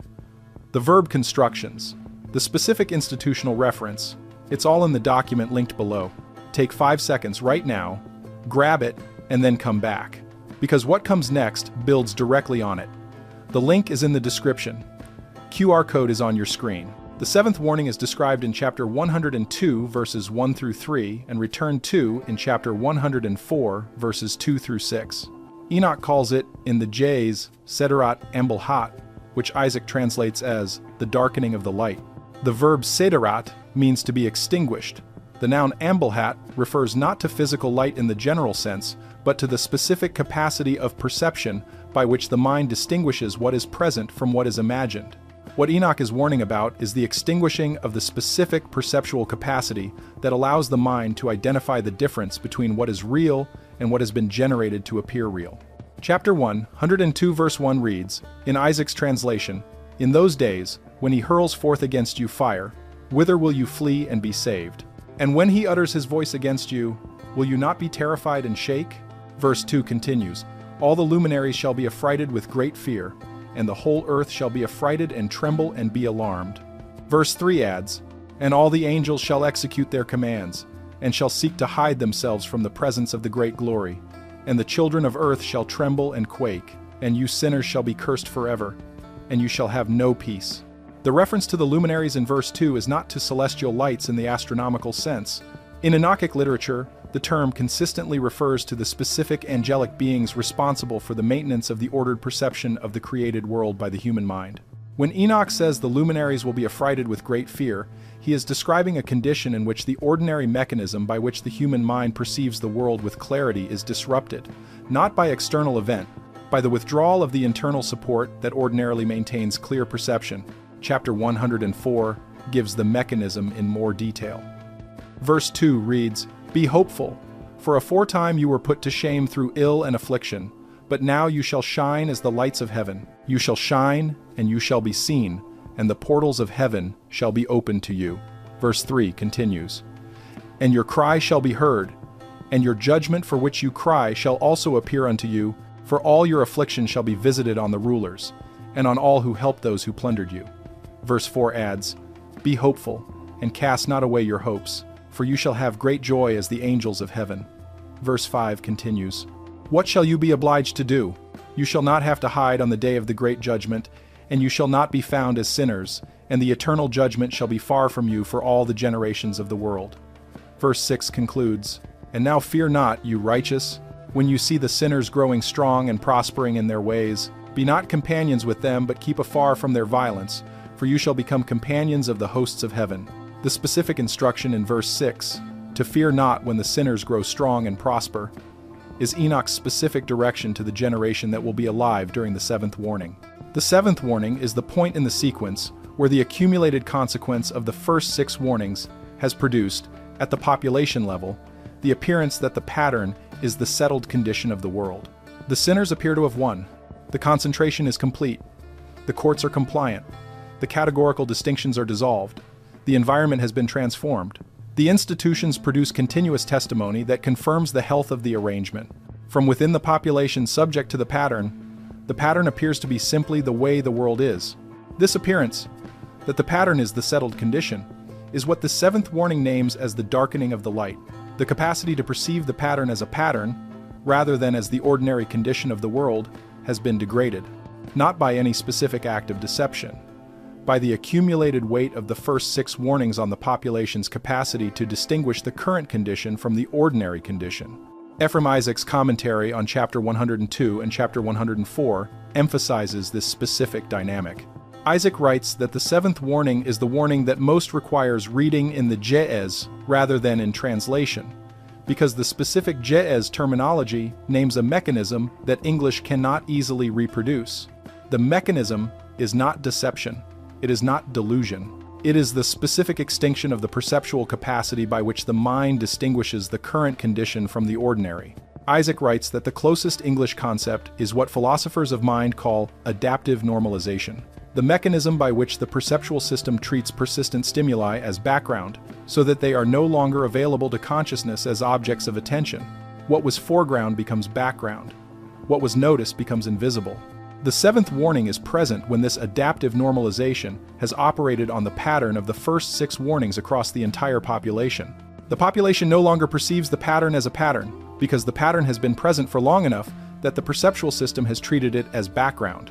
What Enoch describes in chapter 102 as the fire that will be hurled against the population is not literal fire. It is the specific perceptual event that would be required to bring the pattern back into the foreground of consciousness for the population. And Enoch's warning is that when that perceptual event occurs, the population will be terrified, because the pattern that had become invisible will suddenly become visible, and the visible reality will be catastrophically different from the background that had been treated as normal. The historical marker for the seventh warning is the aggregate psychological condition of the population subject to the first 6 warnings. Specifically, the aggregate rate of what clinical psychology now calls attentional narrowing, the reduction in the range of stimuli that the individual perceives as available for attention. A study published in Nature Neuroscience in 2022 by a team at Stanford University led by Anthony Wagner found that the aggregate attentional range of the surveyed population had narrowed by approximately 57% since baseline measurements in 2007. The population's capacity to attend to stimuli outside the range of what had been recently attended to had been substantially reduced. The finding was attributed to increased digital media consumption. The mechanism was documented. The theological implication was not addressed. But the theological implication is what Enoch describes. The specific perceptual capacity that would be required to perceive the pattern of the first 6 warnings has been degraded at the aggregate population level by approximately 57% since 2007. The pattern continues to develop. The perceptual capacity that would be required to identify the pattern continues to narrow. What Enoch calls the darkening of the light is present in the aggregate measurable data of clinical attention research. Chapter 102, verse 4 continues, "But you souls of the righteous, fear not, you who have died in righteousness. Be not sad because your souls have gone down into Sheol in sorrow, and your body has not fared in your life as your goodness deserved. But wait for the day of the judgment of sinners, and for the day of cursing and chastisement." Verse 5 adds, "And yet when you die, the sinners speak concerning you. As we die, so die the righteous, and what have they gained by their deeds? See, they too, like us, have died in grief and darkness. And what advantage have they over us? From now on we are alike." The specific point of verses 4 and 5 is the aggregate psychological state of the population in the 7th warning period. The sinners look at the death of the righteous and observe that the righteous also die in grief and darkness. The observation is empirically correct. The righteous do die in grief and darkness, in the sense that they experience the same physical mortality as the sinners. The observation is used by the sinners to justify the conclusion that there is no functional distinction between the categories of righteous and sinner. From now on, we are alike. The distinction has been erased at the perceptual level. The observation confirms the erasure. What Enoch is describing is a specific epistemological failure. The perceptual data available to the population is consistent with the conclusion that the categories do not exist. The conclusion is drawn, and once the conclusion is drawn, the framework by which the pattern of the first 6 warnings could be perceived is no longer available. The categories have been dissolved, not just in practice, but in the perceptual apparatus of the population. And once the categories are dissolved in the perceptual apparatus, the pattern of the first 6 warnings is no longer visible as a pattern. It is only visible as the ordinary condition of the world. This is the 7th warning, and it is the point in the sequence where the pattern becomes structurally invisible to those inside it. The pattern continues to operate, the consequences continue to accumulate, but the population subject to the pattern is no longer able to perceive it because the perceptual apparatus that would be required to perceive it has been degraded past the threshold of functional operation. The connection between the 7th warning and the 8th is what makes the 8th warning the specific concern it is.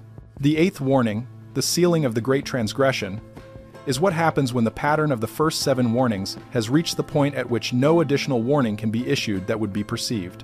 The perceptual apparatus of the population, having been degraded through the operation of the first 6 warnings and having reached its terminal state in the 7th warning, is no longer available to receive additional warning. What was to be warned about has been warned about. What could be warned about additional to what has been warned about cannot be perceived by the population subject to the pattern. The window for warning has closed. And what happens after the window has closed is what Enoch calls the sealing of the great transgression. We will examine the 8th warning in its full detail in the remainder of this video. Before we begin, one further note on the 7th warning.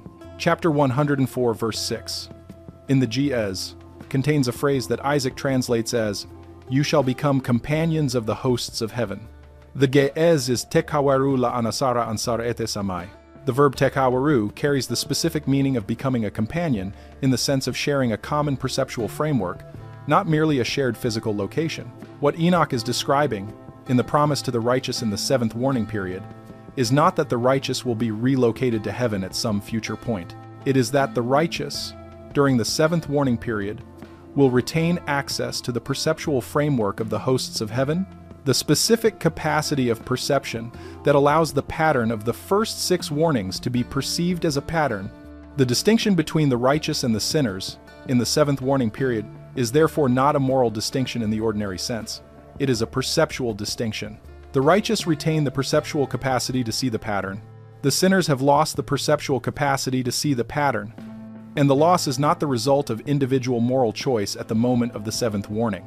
It is the accumulated result of the individual moral choices made during the first 6 warnings, which have degraded the perceptual capacity to the point at which the seventh warning cannot be perceived. Ephraim Isaac's commentary on this passage is unusually direct. Isaac writes that the seventh warning describes the point at which the individual moral choice ceases to be available in the ordinary sense, because the perceptual framework required to make an ordinary moral choice has been degraded to the point at which the choice cannot be perceived as a choice. Isaac notes that this is one of the most difficult teachings in the Book of Enoch, because it appears to deny the possibility of individual repentance in the final period. But Isaac argues, following the Ethiopian Orthodox interpretation, that the passage does not deny the possibility. It specifies the mechanism by which the possibility is exhausted. The individual can repent. The individual must retain the perceptual capacity required to recognize what is to be repented of. And that perceptual capacity, in the seventh warning period, has been degraded past the threshold of functional operation for the majority of the population. The specific institutional response to this warning, historically, is what has caused the most controversy in the interpretation of the Book of Enoch. The Ethiopian Orthodox tradition has consistently held that the seventh warning describes a specific epistemological condition that can be preserved against, if not for the entire population, then for the community that maintains the tradition. The maintenance of the tradition, in the Ethiopian understanding, is precisely the maintenance of the perceptual capacity that the seventh warning describes as being degraded at the population level. The community that maintains the text, maintains the language of the text, maintains the interpretation of the text, and maintains the practices that the text prescribes is the community that retains access to the perceptual framework of the hosts of heaven. This is why the Ethiopian Orthodox Church has held the Book of Enoch as scripture for 17 centuries after every other Christian tradition abandoned it. The maintenance is not merely a matter of preservation. It is the specific institutional response to the seventh warning that the text itself prescribes. The community that maintains the text is the community that retains the perceptual capacity. And the perceptual capacity is what allows the community to perceive the pattern of the first 6 warnings when the majority of the population has lost the capacity to perceive the pattern. The specific practices that the Ethiopian Orthodox tradition holds as essential to the maintenance of the perceptual capacity are detailed in what is called the Fetha Nagast, the Law of the Kings, a legal and canonical text compiled in the 13th century that draws on earlier tradition. The Fetha Nagast prescribes specific practices of fasting, prayer, scripture reading, and community discipline that the tradition holds as necessary to the maintenance of the perceptual framework. The practices are not, in the Ethiopian understanding, merely religious observances. They are the specific epistemological maintenance work required to preserve the perceptual capacity described in the seventh warning. Lorenz Stuckenbrook's 2007 commentary notes that the Ethiopian institutional response to the seventh warning is unique in the history of Christianity. No other Christian tradition has developed an institutional structure that self-identifies as the specific community responsible for the preservation of the perceptual framework the Book of Enoch describes as being at risk in the seventh warning period. The Roman Catholic tradition, the Orthodox traditions of the Byzantine and Slavic churches, and the Protestant traditions of the Reformation have all developed institutional structures around the preservation of Christian teaching. But only the Ethiopian tradition has developed an institutional structure that specifically identifies its function as the preservation of the epistemological framework the Book of Enoch describes as being at risk in the final period. Stuckenbrook writes that this is not a coincidence. The Ethiopian institutional structure emerged in response to the specific reading of the Book of Enoch that the Ethiopian tradition developed, and the Ethiopian reading of the Book of Enoch is more direct and more literal than the readings developed in the traditions that ultimately removed Enoch from their canons. The Ethiopian tradition read the seventh warning as describing an epistemological event that could be responded to institutionally, and the Ethiopian tradition developed the institutional response. The traditions that removed Enoch from their canons did not read the seventh warning in the same way and did not develop the same institutional response, because they no longer had the text that would have prompted the development. This is the seventh warning, and this is the institutional response to it. Both are necessary for understanding the eighth warning, which we will examine now. Because the eighth warning is what happens when the institutional response to the seventh warning has itself become subject to the pattern of the first six warnings. And the specific concern of the Ethiopian tradition, over the 17 centuries during which it has preserved the Book of Enoch, is that the institutional response itself would become subject to the pattern, and that the perceptual capacity the response was designed to preserve would be lost even within the community that had developed the response. The eighth warning is described in chapter 100 verses 4 through 9, with the specific mechanism given in chapter 106 and chapter 107, and the theological consequences elaborated in what scholars call the Book of the Watchers, chapters 6 through 16 of the Book of Enoch, which the epistle references as the historical precedent for what the eighth warning describes. The full understanding of the eighth warning requires reading all three passages together. Chapter 100 verse 4 reads, in Isaac's translation, "In those days the angels shall descend into the secret places, and gather together into one place all those who brought down sin, and the Most High will arise on that day of judgment to execute great judgment among sinners." Verse 5 continues, "And over all the righteous and holy he will appoint guardians from amongst the holy angels to guard them as the apple of an eye, until he makes an end of all wickedness and all sin." Verse 6 adds, "And even though the righteous sleep, a long sleep, they have naught to fear." Verse 7 continues, "And the children of the earth shall see the wise in security, and shall understand all the words of this book, and recognize that their riches shall not be able to save them in the overthrow of their sins." Verse 8 concludes, "Woe to you, sinners, on the day of strong anguish, you who afflict the righteous and burn them with fire. You shall be recompensed according to your works." Verse 9 adds, "Woe to you, you obstinate of heart, who watch in order to devise wickedness. Therefore shall fear come upon you, and there shall be none to help you." The specific reference in verse 4 to "those who brought down sin" is the Ge'ez phrase "ela avrado hetat." The verb avrado carries the specific meaning of causing a descent from a higher level to a lower level. The noun hetat refers not to individual moral failings, but to a specific category of transgression that has a technical meaning in Enochic literature. The full meaning of the phrase, "in the Ge'ez," is those who caused a specific category of transgression to descend from a higher level to a lower level.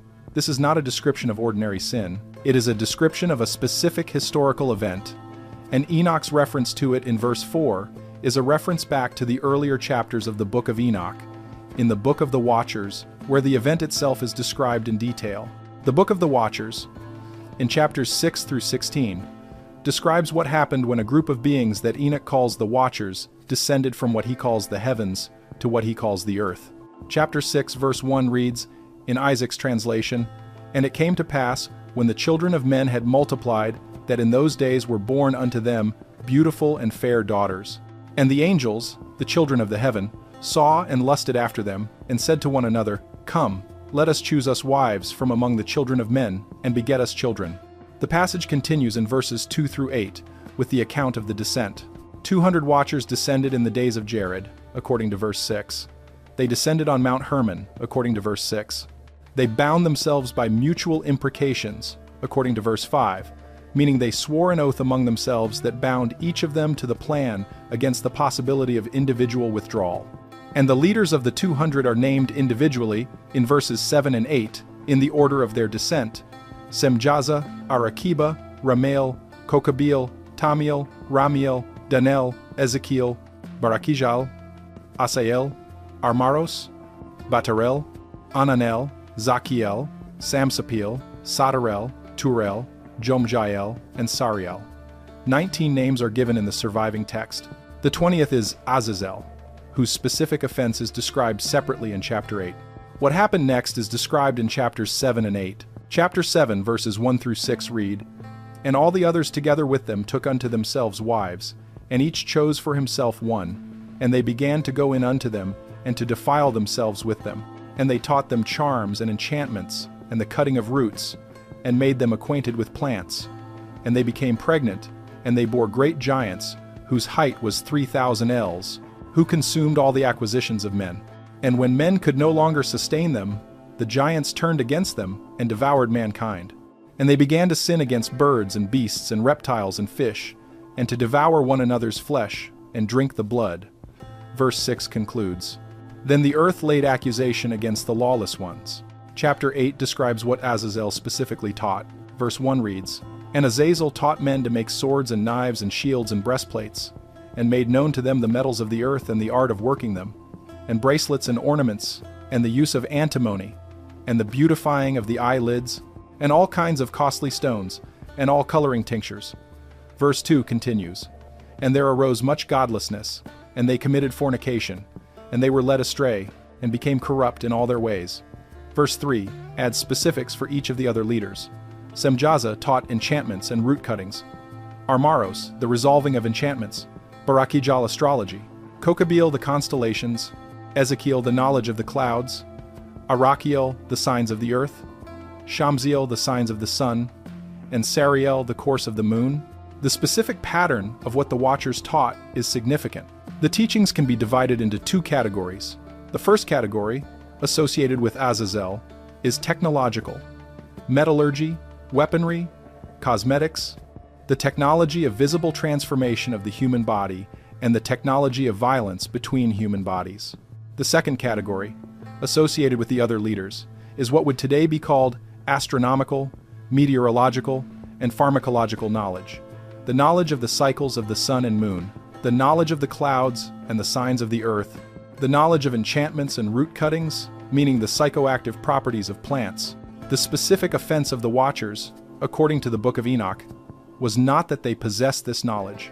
The offense was that they transmitted it to humanity outside of the ordinary pattern by which such knowledge is meant to be transmitted. The ordinary pattern, in the Enochic understanding, is that knowledge is given to humanity in stages that correspond to the stage of humanity's development, so that each type of knowledge arrives when humanity has the capacity to use it without being destroyed by it. The offense of the Watchers was to transmit the knowledge outside of this ordinary pattern, so that knowledge arrived when humanity did not have the capacity to use it without being destroyed by it. And the destruction described in chapter 7, in which the giants devour humanity and humanity begins to devour itself, is the specific consequence of the mismatch between the knowledge transmitted and the capacity of the recipients to use the knowledge. This is the specific meaning of those who brought down sin in chapter 100 verse 4. The reference is not to individual moral failure. It is to the specific historical event described in chapters 6 through 8, in which technological and pharmacological knowledge was transmitted to humanity outside of the ordinary pattern, and in which the transmission produced the specific consequences described in chapter 7. Enoch's reference in the 8th warning, in chapter 100, is that this event will recur in the final period, not the specific descent of specific beings. The specific pattern of the transmission of technological and pharmacological knowledge outside of the ordinary pattern, and the specific consequences that follow from the mismatch between the knowledge and the capacity of the recipients.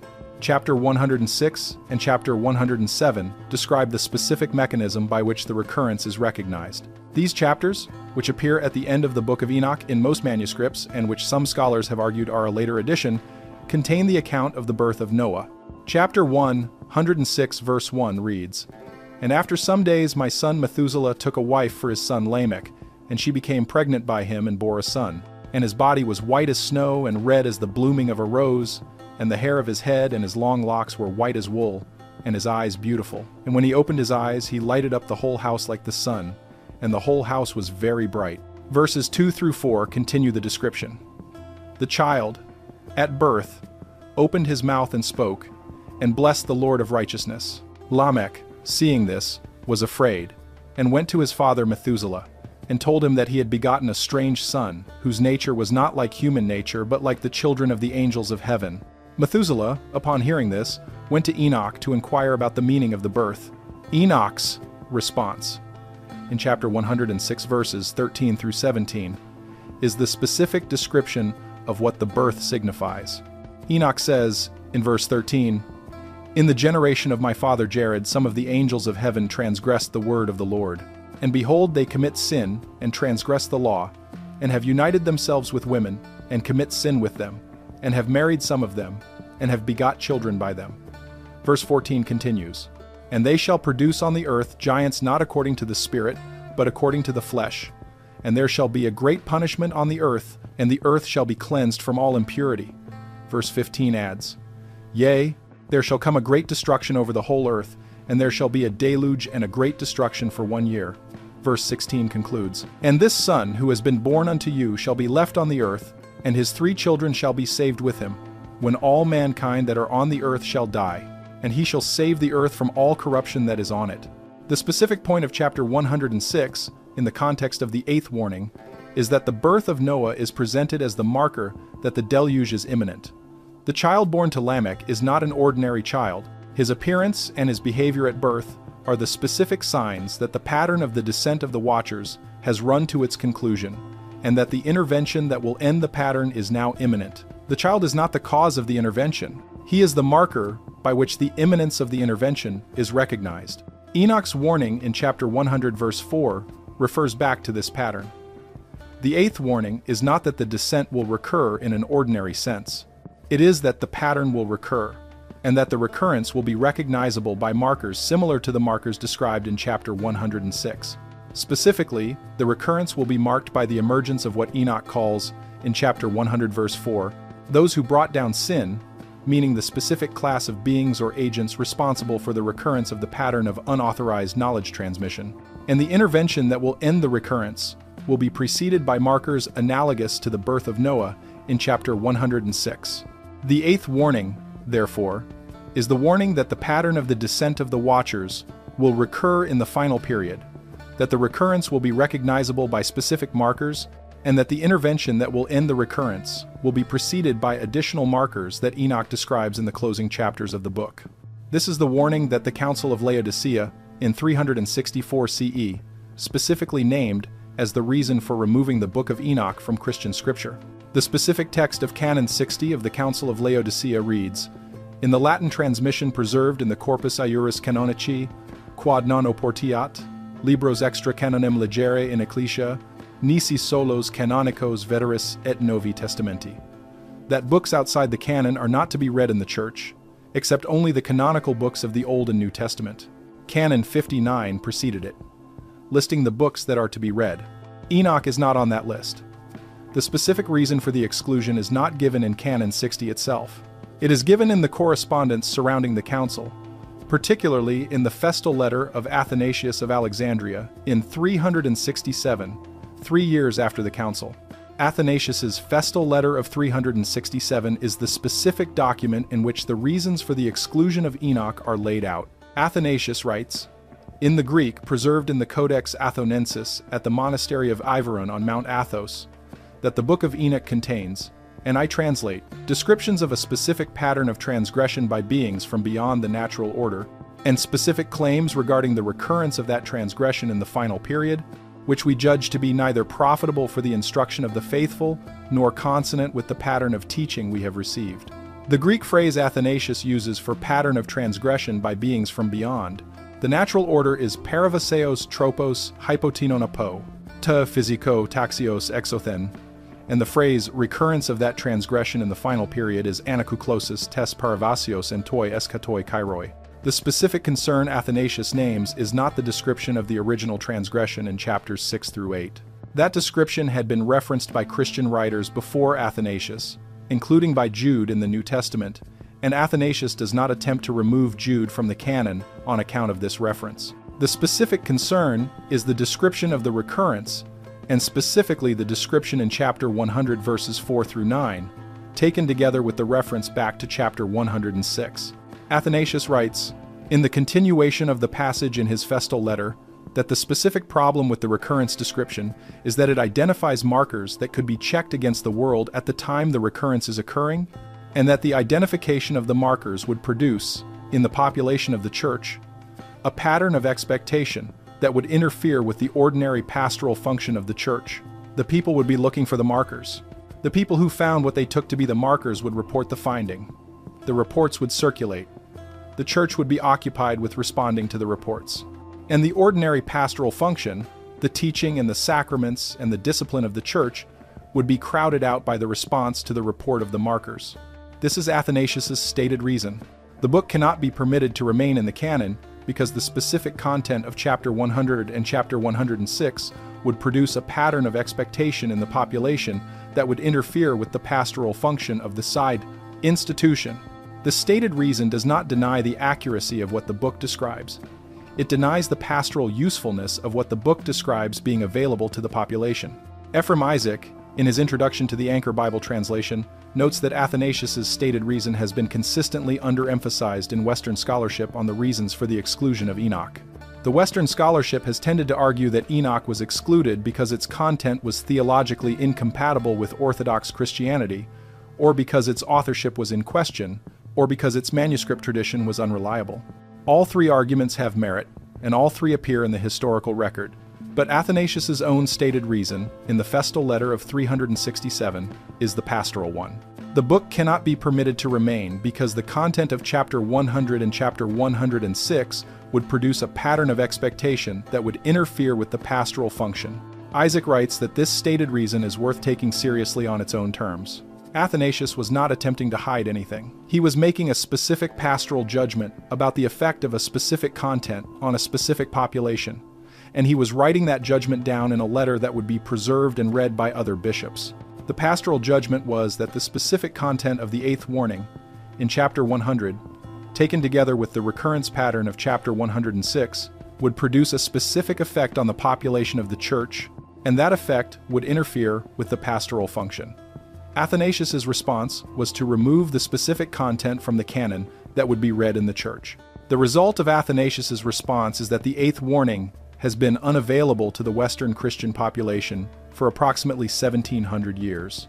The response has been effective. The pattern of expectation that Athanasius was concerned about has not developed in the Western Christian population, because the specific content that would have produced the pattern of expectation has not been available to the Western Christian population. But the content has been available to the Ethiopian Christian population in the Ge'ez tradition that never received the instruction to remove it. And the Ethiopian Christian tradition has developed, over the same 1700 years, the specific institutional response to the pattern of the 7 warnings and the anticipated recurrence of the pattern in the 8th warning. The specific mechanism of the 8th warning, the sealing of the great transgression, requires careful attention to the Ge'ez.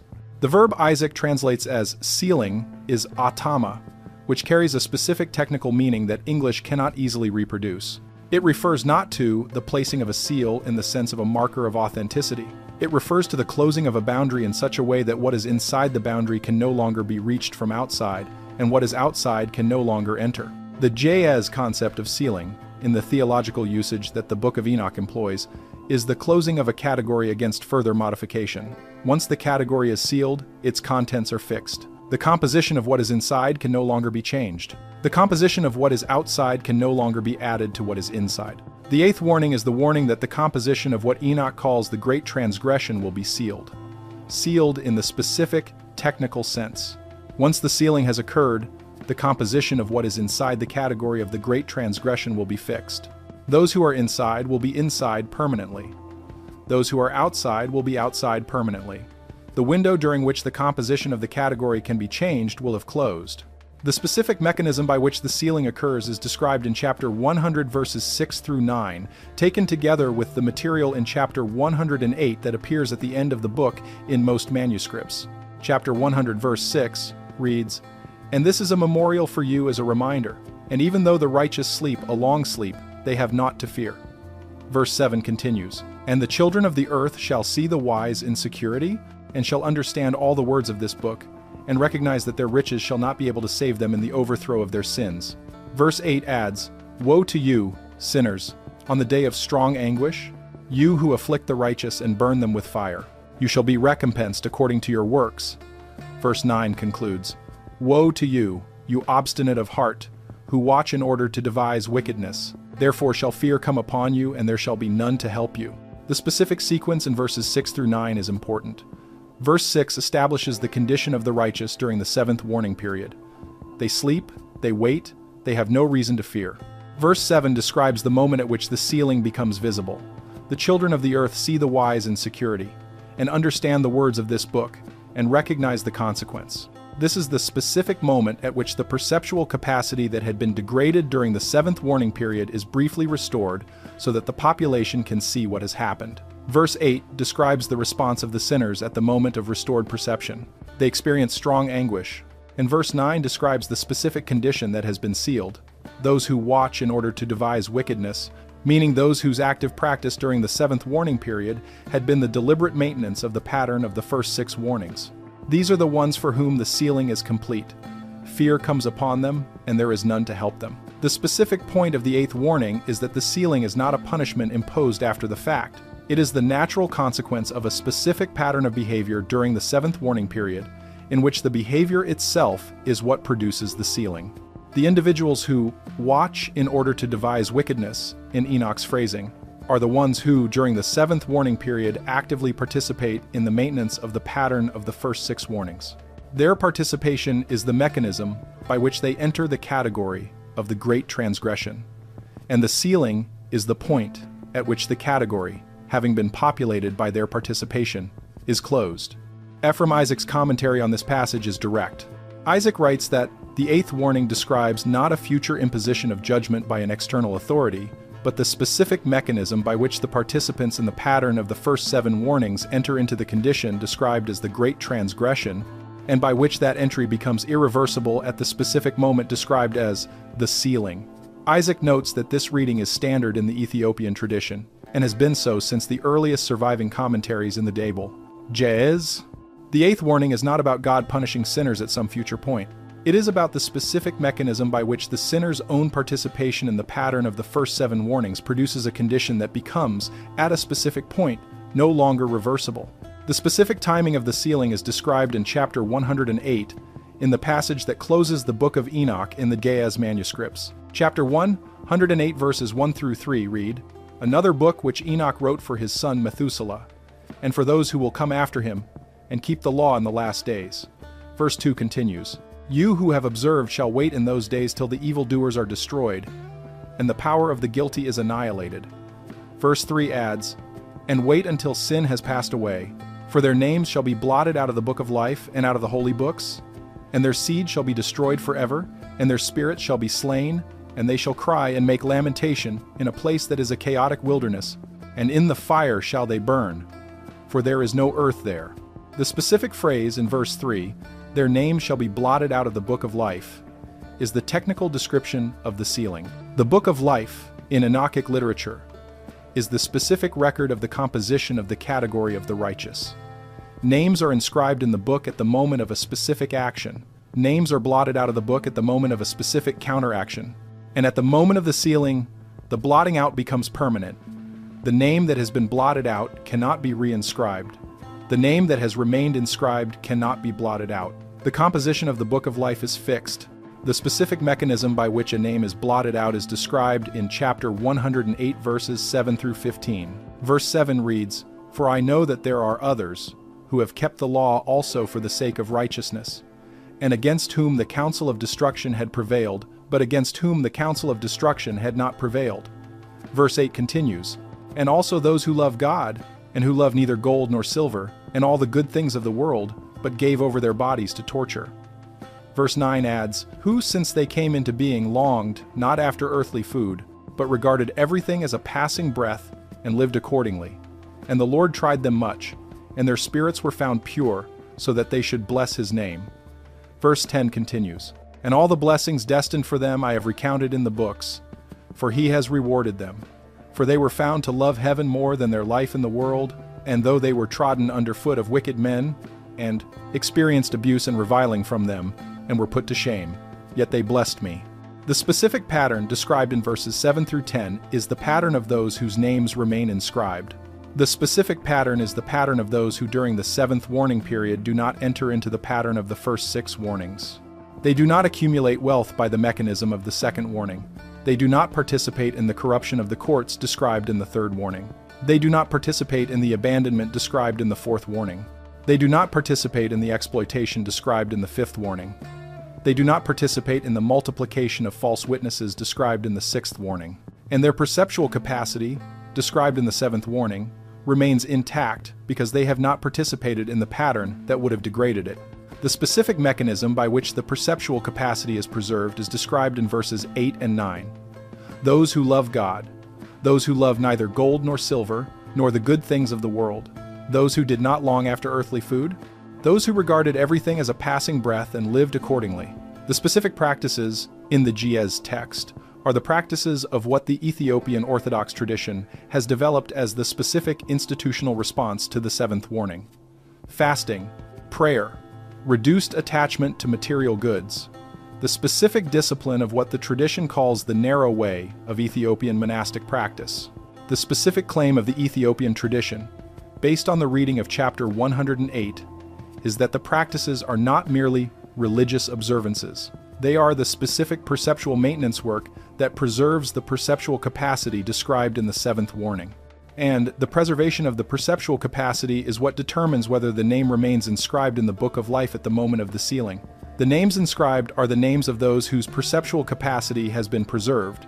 The names blotted out are the names of those whose perceptual capacity has been degraded through participation in the pattern of the first 6 warnings.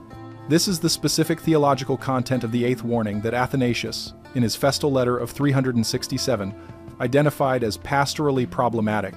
The specific claim is that the composition of the category of the righteous is determined not by institutional membership, but by the actual practice of the individual during the 7th warning period.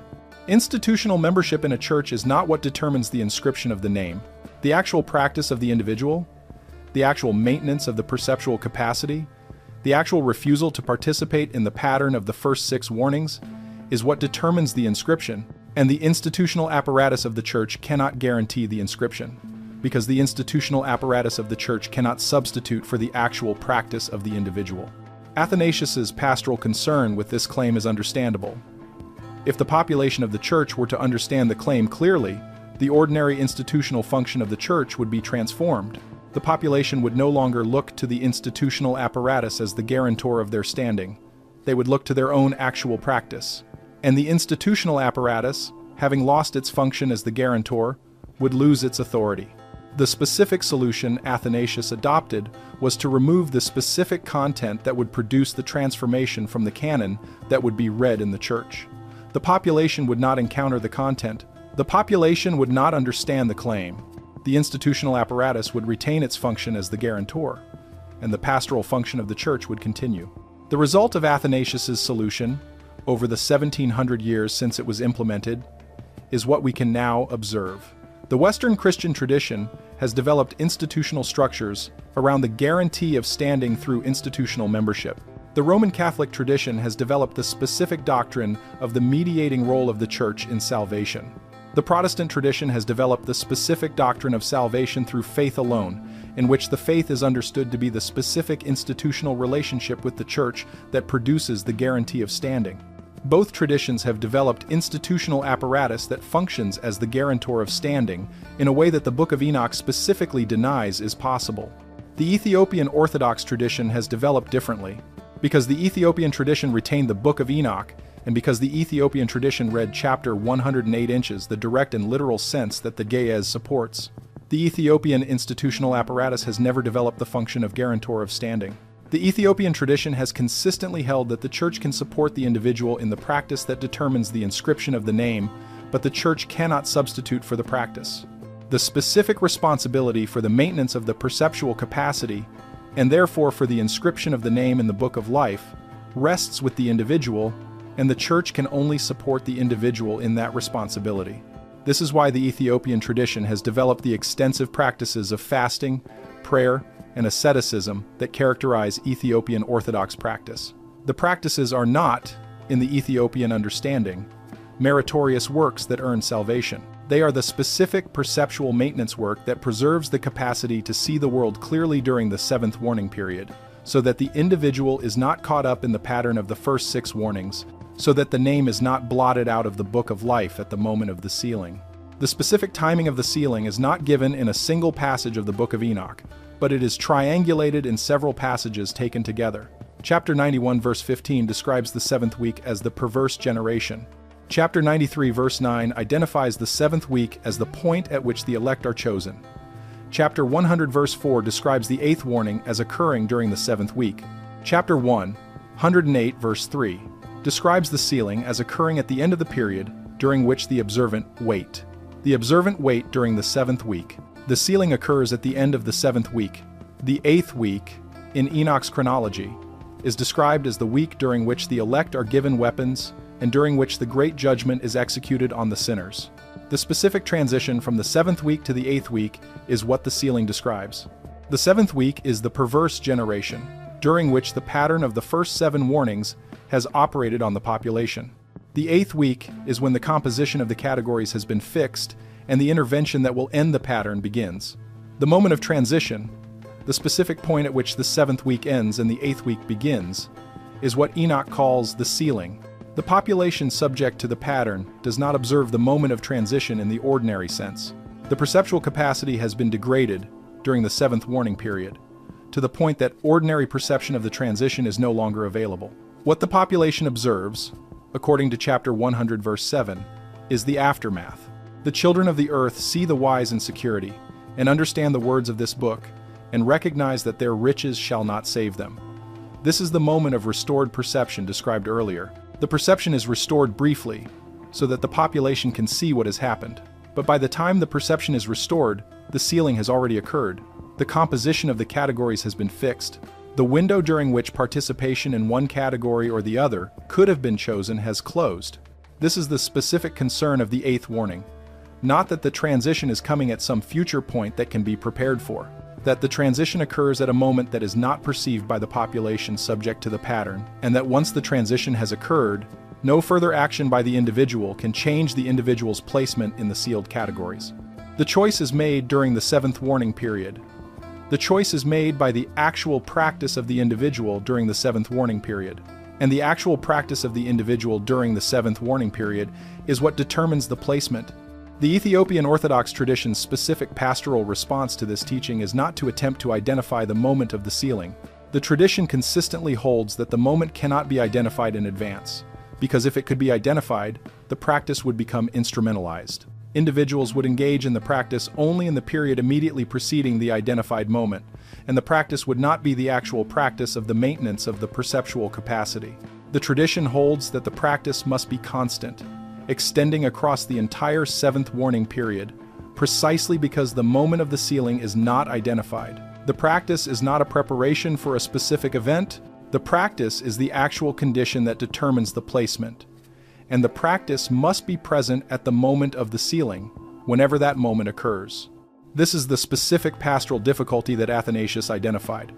The teaching requires constant practice by the individual, extending across the entire final period. The teaching does not permit the individual to rely on institutional membership as a substitute for the practice. The teaching does not permit the individual to postpone the practice until the moment of the sealing becomes visible, because the moment is not visible before it occurs. And the teaching requires the individual to make the choice about the practice under conditions in which the perceptual capacity to make the choice clearly is being degraded by the pattern of the first 6 warnings, so that the choice must be made repeatedly and must be maintained under increasingly difficult perceptual conditions. Athanasius's judgment was that the ordinary population of the Western Christian Church in the 4th century was not going to be able to sustain the practice under these conditions. The removal of the specific content from the canon was Athanasius's pastoral response to that judgment. If the content is not in the canon, the population is not required to sustain the practice. The population can rely on the ordinary institutional apparatus. The pastoral function continues, and the specific individual responsibility described in the 8th warning is not activated for the population, because the specific content that would activate it is not available to the population. The specific markers by which the recurrence of the pattern of the watchers can be recognized in the final period are described in Enoch's expansion of the 8th warning, in passages that were preserved in the Ge'ez tradition and lost from the Greek tradition. These passages, in the Ge'ez manuscript Enoch Beta at the monastery of Debra-Damo, are what Ephraim Isaac calls the expanded 8th warning material, and they are what most Western editions of Enoch do not fully translate. The specific markers are given in what corresponds, in Isaac's translation, to chapter 65 verses 6 through 11, which most scholars agree belongs textually to the Book of the Parables, but which the J's manuscript tradition places as a supplement to chapter 100. The relocation is significant. In the J's tradition, the material at chapter 65 verses 6 through 11 is read as the specific expansion of the 8th warning, describing the markers by which the recurrence is recognized in the final period. Chapter 65 verse 6 reads, in Isaac's translation, "For they know all the secrets of the angels, and all the violence of the Satans, and all their powers, the most secret ones, and all the power of those who practice sorcery, and the power of witchcraft, and the power of those who make molten images for the whole earth." Verse 7 continues, "And how silver is produced from the dust of the earth, and how soft metal originates in the earth." Verse 8 adds, "For lead and tin are not produced from the earth like the first. It is a fountain that produces them, and an angel stands therein, and that angel is preeminent." Verse 9 continues, "And thereafter my great-grandfather Enoch took hold of me, and said to me, You son of man, come here, for the Lord of spirits has sent me to inform you." Verse 10 adds, "Of everything that shall be done on the earth, and of the flood that comes upon the earth, and that with it destruction shall come. And know here that there shall be no escape." Verse 11 concludes, "For the Lord of spirits will not endure that they should be on the earth. He has permitted it, but the destruction is prepared." The specific list in verses 6 through 8 is the specific list of the technological categories associated with the pattern of the Watchers: metallurgy, molten images, silver production, lead and tin production, what Enoch calls sorcery and witchcraft, what Enoch calls the powers of the Satans and the secret angels. The list is not comprehensive, it is illustrative. What it names is the specific category of knowledge and practice that produces the pattern Enoch is warning about. The specific significance of the list, in the JS tradition, is that the list is not a list of individual crimes. It is a list of technological categories. The offense is not the possession of any specific technology. It is the possession, by the population, of the aggregate technological capacity that produces the specific consequences Enoch has described in the first 7 warnings. Once the population has this aggregate capacity, the consequences follow. The specific consequences follow because the aggregate technological capacity produces, in the population, the specific conditions Enoch has described in the first 7 warnings. The language becomes deceptive at the mechanical level because the technological capacity for the production of language exceeds the capacity for the maintenance of the correspondence between language and reality. The wealth concentrates because the technological capacity for the extraction and manipulation of value exceeds the capacity for the maintenance of just distribution. The courts corrupt because the technological capacity for the manipulation of the institutional apparatus exceeds the capacity for the maintenance of institutional integrity. The natural order flees because the technological capacity for the modification of the human categories exceeds the capacity for the maintenance of the categorical distinctions. The field's desolate because the technological capacity for the exploitation of the environment exceeds the capacity for the maintenance of the environmental base. The false witnesses multiply because the technological capacity for the production of institutional testimony exceeds the capacity for the maintenance of the correspondence between the testimony and the reality. The light darkens because the technological capacity for the modification of the perceptual environment exceeds the capacity for the maintenance of the perceptual apparatus. Each of the first 7 warnings, in the Enochic understanding, is the specific consequence of the aggregate technological capacity exceeding the specific corresponding capacity for the maintenance of the underlying function. The pattern is not the pattern of individual moral failure. It is the pattern that follows automatically once the aggregate technological capacity exceeds the corresponding maintenance capacity in each of the 7 domains. The 8th warning is what happens when the pattern has run its course in each of the 7 domains. The composition of the categories, having been shaped by the accumulated participation of the population in each of the 7 domains, is sealed. And the sealing is the specific moment at which the aggregate technological capacity, having produced the consequences in each of the 7 domains, becomes irreversible in the specific sense that no additional technological capacity can now restore the underlying function. This is the specific point of Enoch's warning. The technological capacity does not solve the problem the technological capacity has produced. The technological capacity produces the problem. Additional technological capacity produces additional problem. And at the specific moment Enoch calls the sealing, the accumulated technological capacity has produced the specific condition in which the underlying function of the categories can no longer be restored by any technological means. The composition of the categories is fixed by the accumulated participation of the population in the pattern. And no additional technological capacity can change the composition, because the composition is not a technological question. It is a question of the accumulated actual practice of the individual during the period in which the technological capacity was operating. The specific historical markers for the recurrence of the pattern in the final period, according to the expanded 8th warning material in GES, are the specific technological categories that appear in the population when the aggregate technological capacity is approaching the threshold Enoch describes. The categories are given in chapter 65, verses 6 through 8 inches general terms, and they are specified more precisely in what Ephraim Isaac identifies as the supplementary material at the end of the book in chapters 106 and 107 and in chapter 108. The specific categories, restated in the terminology of the 21st century, are as follows. The technological category of the modification of the human genetic composition, which Enoch describes in chapter 65 as the corruption of the seed. The technological category of the modification of the human perceptual apparatus by pharmacological means, which Enoch describes as the enchantments and root cuttings. The technological category of the production of images that appear to be persons but are not persons, which Enoch describes as the molten images. The technological category of the modification of the communication of language, which Enoch describes in the first warning as the deception of speech. The technological category of the modification of the environmental substrate, which Enoch describes in the 5th warning as the desolation of the fields. The technological category of the modification of the institutional testimony, which Enoch describes in the 6th warning as the multiplication of false witnesses. And the technological category of the modification of the perceptual environment, which Enoch describes in the 7th warning as the darkening of the light. Each of these technological categories exists in the 21st century. Each has been developed to a level that Enoch's description matches. The technological modification of the human genetic composition is CRISPR and adjacent gene editing technologies, and the specific applications of these technologies to human germline modification, the technological modification of the human perceptual apparatus by pharmacological means, is the aggregate pharmaceutical industry devoted to the modification of mood, cognition, and perception, with the specific class of psychoactive medications that operate on the neurotransmitter systems responsible for the maintenance of the perceptual apparatus. The technological production of images that appear to be persons but are not persons is the aggregate technology of image and video synthesis, with the specific applications to the production of images and videos of persons who do not exist.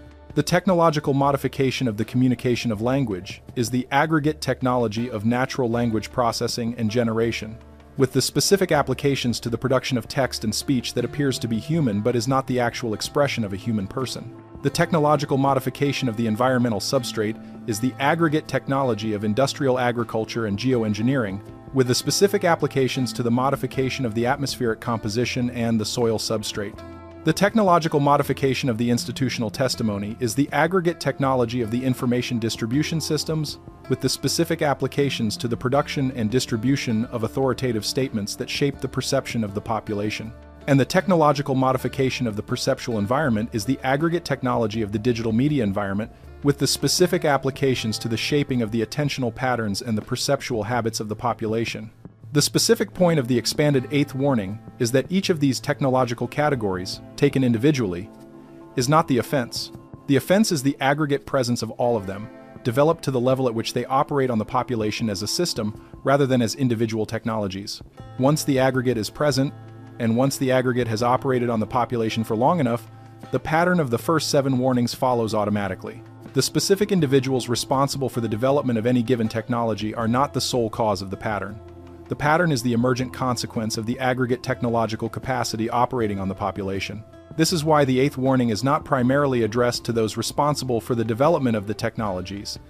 It is addressed to those who participate in the pattern that the technologies produce. Enoch's warning is not that the technologies must not be developed. That warning has already been given in the description of the original pattern of the Watchers in chapters 6 through 8, and it has already been ignored because the technologies have been developed. The 8th warning is addressed to those who are alive when the technologies are operating, and who therefore face the specific choice of whether to participate in the pattern the technologies produce, or to withdraw from participation. The specific practice by which withdrawal from participation is achieved is what the Ethiopian Orthodox tradition has developed over the 1700 years since the Book of Enoch was removed from the Western canon. The practice is not a rejection of technology. Technology is a category. The rejection of a category cannot be practiced in the ordinary sense. The practice is the specific practice of the maintenance of the perceptual capacity, the maintenance of the correspondence between one's speech and one's understanding, the maintenance of the categorical distinctions in one's own person, the maintenance of the relationship with the environment as environment rather than as substrate, the maintenance of the ability to distinguish institutional testimony from empirical reality, and the maintenance of the ability to perceive the pattern of the aggregate technological capacity operating on the population. The practice, in the Ethiopian understanding, is not primarily a matter of refusing to use specific technologies. It is a matter of maintaining the specific perceptual, linguistic, categorical, and relational capacities that the aggregate technological environment tends to degrade. The specific practices, as they have been developed in the Ethiopian tradition, include the daily practice of prayer in the specific liturgical form that maintains the perceptual capacity, the periodic practice of fasting that maintains the relational capacity to the environment as environment, the specific practice of reading the scriptures in the specific liturgical language that maintains the linguistic capacity for meaning, the specific practice of physical asceticism that maintains the categorical distinction between the human and the categories of the modified human, and the specific practice of confession and community discipline that maintains the capacity for the distinction between institutional testimony and empirical reality. The specific claim of the Ethiopian tradition is that these practices, sustained across the 7th warning period, are what determines the placement of the individual at the moment of the sealing. The individual who has sustained the practices retains the perceptual capacity. The name remains inscribed in the Book of Life.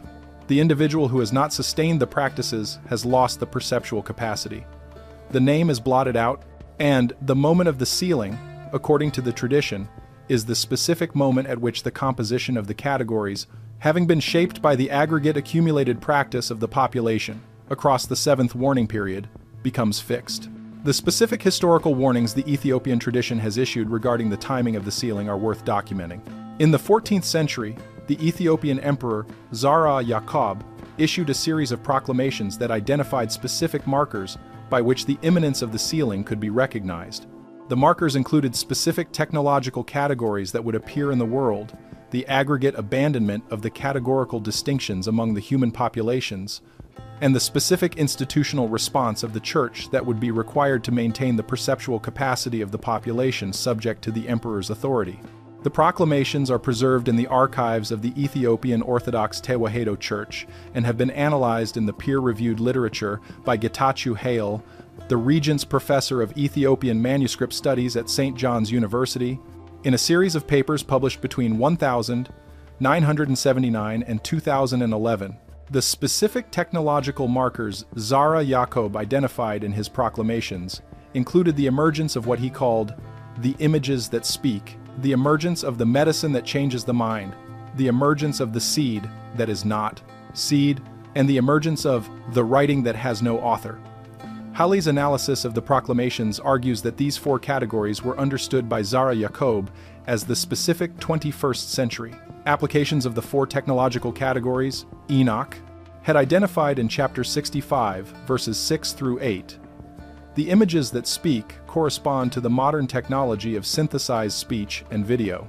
The medicine that changes the mind corresponds to the modern pharmaceutical modification of cognition. The seed that is not seed corresponds to the modern modification of the human and agricultural genetic base.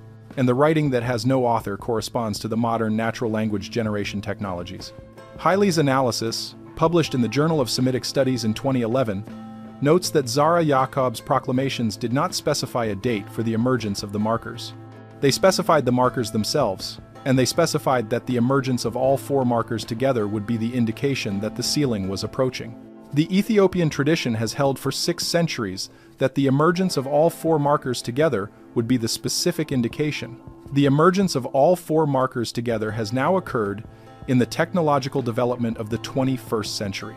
The Ethiopian Orthodox Patriarch, Abune Matthias I, issued a statement in September 2023 acknowledging the emergence of all 4 markers and calling for the specific institutional response that the tradition has developed. The statement, translated from the Amharic by the Ethiopian Orthodox Tewahedo Church's International Press Office, reads, "The signs the ancient fathers warned of have appeared. The images that speak have been developed. The medicine that alters the mind has been distributed to all the nations. The seed that is not seed has been sown in the fields of the world. The writing that has no author is now the majority of the writing that reaches the ears of the people." The time the Book of Enoch describes as the 7th week has entered its terminal phase. The practice of the church is now required as it has never been required before. The statement was not widely reported in the Western press. It was not commented on by Western Christian institutions. It was received by the Ethiopian Orthodox community and by the community of Ethiopian diaspora Christians as the specific institutional acknowledgement of the specific markers that the tradition had been anticipating for 6 centuries. The response of the Ethiopian Orthodox community to the statement has been the intensification of the specific practices the tradition has developed. The fasting seasons have been extended. The daily liturgical services have been increased in frequency. The specific readings from the Book of Enoch have been added to the liturgical calendar in the churches that had not previously included them. The community discipline has been intensified. The specific practices that the tradition holds as the maintenance of the perceptual capacity have been intensified. The specific point of these developments, for the purposes of this video, is not to endorse the Ethiopian tradition's specific interpretation of the emergence of the markers. It is to document that the interpretation exists, that it is grounded in the specific text of the Book of Enoch that the Ethiopian tradition has preserved for 17 centuries, and that the specific technological categories the tradition identifies as the markers are technological categories that in fact exist in the observable present. The 4 categories Zara Yacob identified in the 14th century are the 4 categories that have emerged in the 21st century. The specific correspondence is not proof of the specific theological claim, but it is documentation that the specific claim has been developed, that it has been developed on the basis of the specific text, and that the specific markers the claim identifies have appeared. The specific historical record of how the Book of Enoch was removed from Western Christian scripture and the specific reasons given at each stage of the removal is documented in a series of texts that survive in the archives of the councils and in the correspondence of the bishops who participated in the decisions.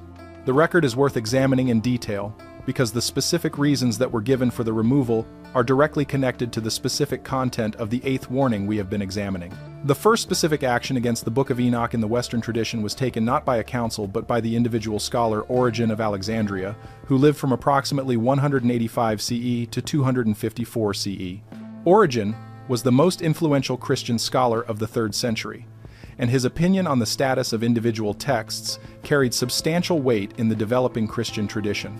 In his commentary on the Gospel of John, Book 6, Chapter 15, Origen writes that the Book of Enoch is not held to be divine by all, and that the churches do not consider it authoritative. Origen does not deny that the Book of Enoch is ancient.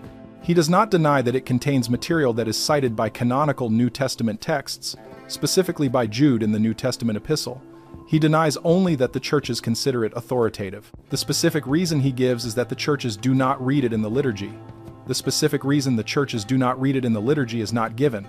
The second specific action was taken by Athanasius of Alexandria, whose festal letter of 367 we have already examined. Athanasius's action, unlike Origen's, was accompanied by specific reasoning. Athanasius identified the specific content of the 8th warning as pastorally problematic, and Athanasius specified the pastoral problem as the potential of the content to produce a pattern of expectation in the population that would interfere with the ordinary pastoral function of the institutional church. The third specific action was taken by the Council of Laodicea in 364 CE, which preceded Athanasius's festal letter by 3 years. The council issued Canon 59, which enumerated the books to be read in the church, and Canon 60, which specifically prohibited the reading of books not enumerated in Canon 59. Enoch is not enumerated. The specific reasoning of the council is not preserved in the canonical texts themselves, but the discussions of the council are recorded in the correspondence of the bishops who attended, and specifically in the letters of Meletius of Antioch, who was present at the council and who wrote to his own community about the discussions. Meletius's letter, preserved in the 6th century compilation by Facundus of Hermiane called Pro Defensione Trium Capitulorum, describes the specific arguments that were made at the council regarding the Book of Enoch. Malicious writes that the specific argument that was made against retaining Enoch in the canon was that the content of chapters 6 through 16 and chapters 100 through 108 was not suitable for the ordinary reading of the faithful because it describes matters that require special preparation to be received without harm to the soul. Malicious does not specify what special preparation is required. He specifies that the ordinary preparation of the faithful is not sufficient. The fourth specific action was taken by the Council of Carthage in 397 CE, which ratified the earlier decision of the Council of Rome in 382 CE, and which produced the specific list of canonical books that would be adopted by the Western Church. Enoch is not on that list. The specific reasoning of the Council of Carthage is preserved in the Acts of the Council, and specifically in the discussion attributed to Aurelius of Carthage, who presided. Aurelius writes that the council's decision was made on the basis of the received tradition of the churches and the specific pastoral considerations that have been developed by our fathers in the faith. The specific pastoral considerations are the considerations that Athanasius had described 30 years earlier. The council did not add new reasoning. The council ratified the reasoning that had already been developed. The fifth specific action was taken by Jerome in his compilation of the Latin Vulgate translation of the Bible, which was completed in approximately 405 CE. Jerome does not include the Book of Enoch in the Vulgate. Jerome's specific reasoning is given in the preface to his translation of the Psalms, in which he writes that certain books were formerly read by the churches which have since been judged unfit for such reading, and among these is the book attributed to Enoch, whose content, though ancient and containing much that is true, has been judged not to be profitable for the faithful, and this judgment we accept. Jerome does not add specific new reasoning. Jerome accepts the judgment that has been made. The sixth and final specific action in the Western tradition was taken by Augustine of Hippo in his City of God, Book 15, Chapter 23. Augustine writes that certain apocryphal writings, so called because their origin was obscure to the fathers of the Church, contain much that is true, but also much that is false, and among these is the book attributed to Enoch, from which the Apostle Jude cited a passage, but which the Church has judged not to be safe for the ordinary reader. Augustine specifies that the specific content that concerns him is the description of the marriage of the sons of God to the daughters of men, which he interprets as the marriage of the descendants of Seth to the descendants of Cain, rather than as the descent of angelic beings that the Book of Enoch describes. Augustine's specific concern is that the literal reading of the text, which is the reading the Book of Enoch itself supports, would produce theological difficulties for the ordinary reader. Augustine's response is to develop an allegorical reading of the passage in Genesis chapter 6, which he substitutes for the literal reading, and to argue that the literal reading, being not necessary for salvation, does not need to be preserved. The cumulative effect of these six specific actions is that by the beginning of the 5th century, the Book of Enoch had been removed from the Western Christian canon, and the specific content of chapters 6 through 16 and chapters 100 through 108, including the specific content of the 8th warning, had been made unavailable to the ordinary Western Christian reader. The removal was not accompanied by the destruction of the manuscripts. The manuscripts continued to exist in libraries, and specifically in the library of the monastery at Everon on Mount Athos, which preserved the Codex Athanensis containing significant portions of the Greek translation of Enoch.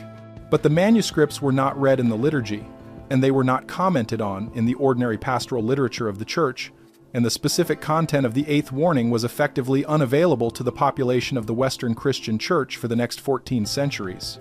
The Ethiopian tradition, developing independently after the 4th century, preserved the Book of Enoch in its Ge'ez translation, and the specific content of the 8th warning was continuously available to the Ethiopian Orthodox community throughout the same 14 centuries. The Ethiopian tradition read the 8th warning in the specific way we have documented, developed the specific institutional response we have described, and maintained the specific interpretive tradition that Zara Yacob articulated in the 14th century and that Abune Matthias I ratified in the 21st. A specific development in the 20th century added a further dimension to the question of the 8th warning and its removal. In 1947, a Bedouin shepherd named Muhammad Eddad Dib discovered the first of what would come to be called the Dead Sea Scrolls in a cave near the settlement of Qumran on the northwest shore of the Dead Sea. Between 1947 and 1956, 11 caves in the vicinity of Qumran were excavated, and approximately 980 separate texts were recovered, in fragments ranging from complete scrolls to single letters on individual pieces of leather. Among the recovered texts were the specific Aramaic fragments of the Book of Enoch that have come to be catalogued as 4Q201 through 4Q212, along with fragments from Cave 1 and Cave 4 that add to the corpus. The specific significance of the Qumran fragments for the question of the eighth warning is that they establish, beyond any reasonable dispute, that the specific content of the eighth warning is not a late addition to the Book of Enoch. The Aramaic fragments date, on paleographic grounds, to the 3rd and 2nd centuries before Christ. They contain material that corresponds directly to chapters 91 through 105 of the Ge'ez text, including specific passages that Isaac's translation identifies as belonging to the eighth warning sequence. The Aramaic text agrees with the Ge'ez text at the passages where the two overlap, and where the Aramaic preserves material that the Ge'ez has slightly modified. The modification is minor and does not affect the substance of the warning. The specific implication of this finding is that the eighth warning material was present in the earliest recoverable form of the Book of Enoch, that it was not added by Ethiopian scribes in later centuries, and that the specific content Athanasius identified as pastorally problematic in 367 was the specific content the 2nd century BCE authors of the Book of Enoch intended to include. The Ethiopian tradition's reading of the eighth warning is not an Ethiopian innovation. It is the reading that the earliest recoverable text supports. The specific scholar responsible for the initial editing and analysis of the Aramaic Enoch fragments was Joseph Milik, a Polish Roman Catholic priest and scholar who was appointed by the Palestine Archaeological Museum in the early 1950s to work on the recovered texts.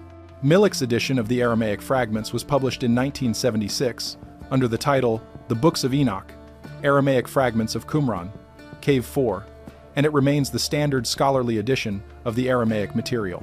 Milik's analysis concluded that the Aramaic fragments preserve, in essentially the same form the Ge'ez tradition transmits, the specific content of the Book of the Watchers and the Epistle of Enoch, including the specific content of the eighth warning. Milik's own theological views, which he expressed in the preface to his 1976 edition and in subsequent publications, were that the specific content of the eighth warning represented a strand of Second Temple Jewish apocalyptic thought that was ultimately rejected by both the developing rabbinic tradition and the developing Christian tradition. Milik argued that the rejection was justified on theological grounds and that the specific pastoral judgment of Athanasius, applied to the Christian tradition, was consistent with the parallel decision of the rabbinic tradition to reject the Book of Enoch from the Hebrew canon. Milik's argument was influential in the scholarly literature of the 1970s and 1980s, but it was subsequently critiqued by Isaac, Vanderkam, Nickelsburg, and Stukenbrook, all of whom noted that Milik's theological framework had shaped his interpretation of the historical evidence in ways that the evidence itself did not require. The specific counterargument these scholars developed is that the rejection of the Book of Enoch by the rabbinic and Christian traditions was a specific pastoral response to a specific historical situation, and that it was not an intrinsic theological judgment about the accuracy of the content. The pastoral response was appropriate for the historical situation in which it was made. Whether it remains appropriate for the historical situation of the 21st century, when the markers Enoch describes have appeared, is a question the pastoral response itself does not answer. The pastoral response was made in the 4th century. The historical situation has changed. Whether the pastoral response should be maintained under the changed conditions is a specific question that the changed conditions themselves require to be addressed. The specific rediscovery of the Book of Enoch in the Western tradition was accomplished by the Scottish explorer James Bruce, who traveled to Ethiopia in the 1770s and returned to Europe in 1773 with 3 complete Ge'ez manuscripts of the book. Bruce's manuscripts were the first complete manuscripts of the Book of Enoch to reach the West in over 1,000 years. They were deposited in the Bodleian Library at Oxford, in the Bibliothèque Nationale de France, and in the library of James Bruce's own estate in Scotland. The first complete English translation of the Book of Enoch was produced by Richard Lawrence, the Anglican Archbishop of Cashel, in 1821, based on Bruce's manuscript at the Bodleian. The most influential English translation was produced by Robert Henry Charles, who published his translation in 1893 and revised it in 1912. Charles's translation, which remains the standard English text of the Book of Enoch in most English-speaking countries, has been the source of both the modern rediscovery of the text and of the modern misunderstanding of the text. Charles was a scholar of considerable ability, but he approached the text with the specific assumptions of the German critical tradition, which held that the text was a composite work of multiple authors in different periods, and which held that the specific eschatological content of chapters 100 through 108 was of a lower quality and less reliable than the more philosophical content of the Book of the Parables. Charles's translation, therefore, treats the eighth warning material with less care than the other material, and Charles's commentary treats the eighth warning material as reflecting the specific historical anxieties of the 2nd century BCE, rather than as the specific theological description the Ethiopian tradition understood it to be. The specific consequences of Charles's approach have been documented by Ephraim Isaac in the introduction to the Anchor Bible translation, and by Loren Stuckenbrook in his 2007 commentary.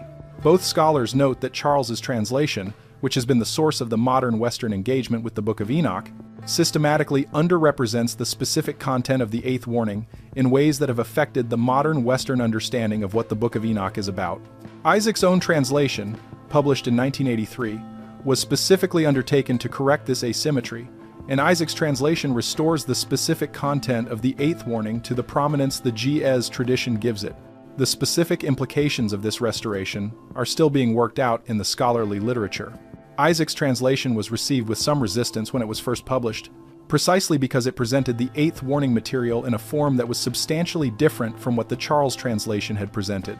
Stuckenbrook's 2007 commentary, published in the Hermeneia series by Fortress Press, is the specific attempt to reconcile the Ge'ez tradition's reading of the eighth warning with the modern critical scholarship on the text. Stuckenbrook's reconciliation, in general terms, is that the Ge'ez tradition's reading is philologically well grounded in the Ge'ez text, that the specific content of the eighth warning is present in the earliest surviving Aramaic fragments from Qumran, and therefore is not a later addition, and that the modern Western engagement with the text has been shaped by the specific decisions of Charles's translation in ways that require correction.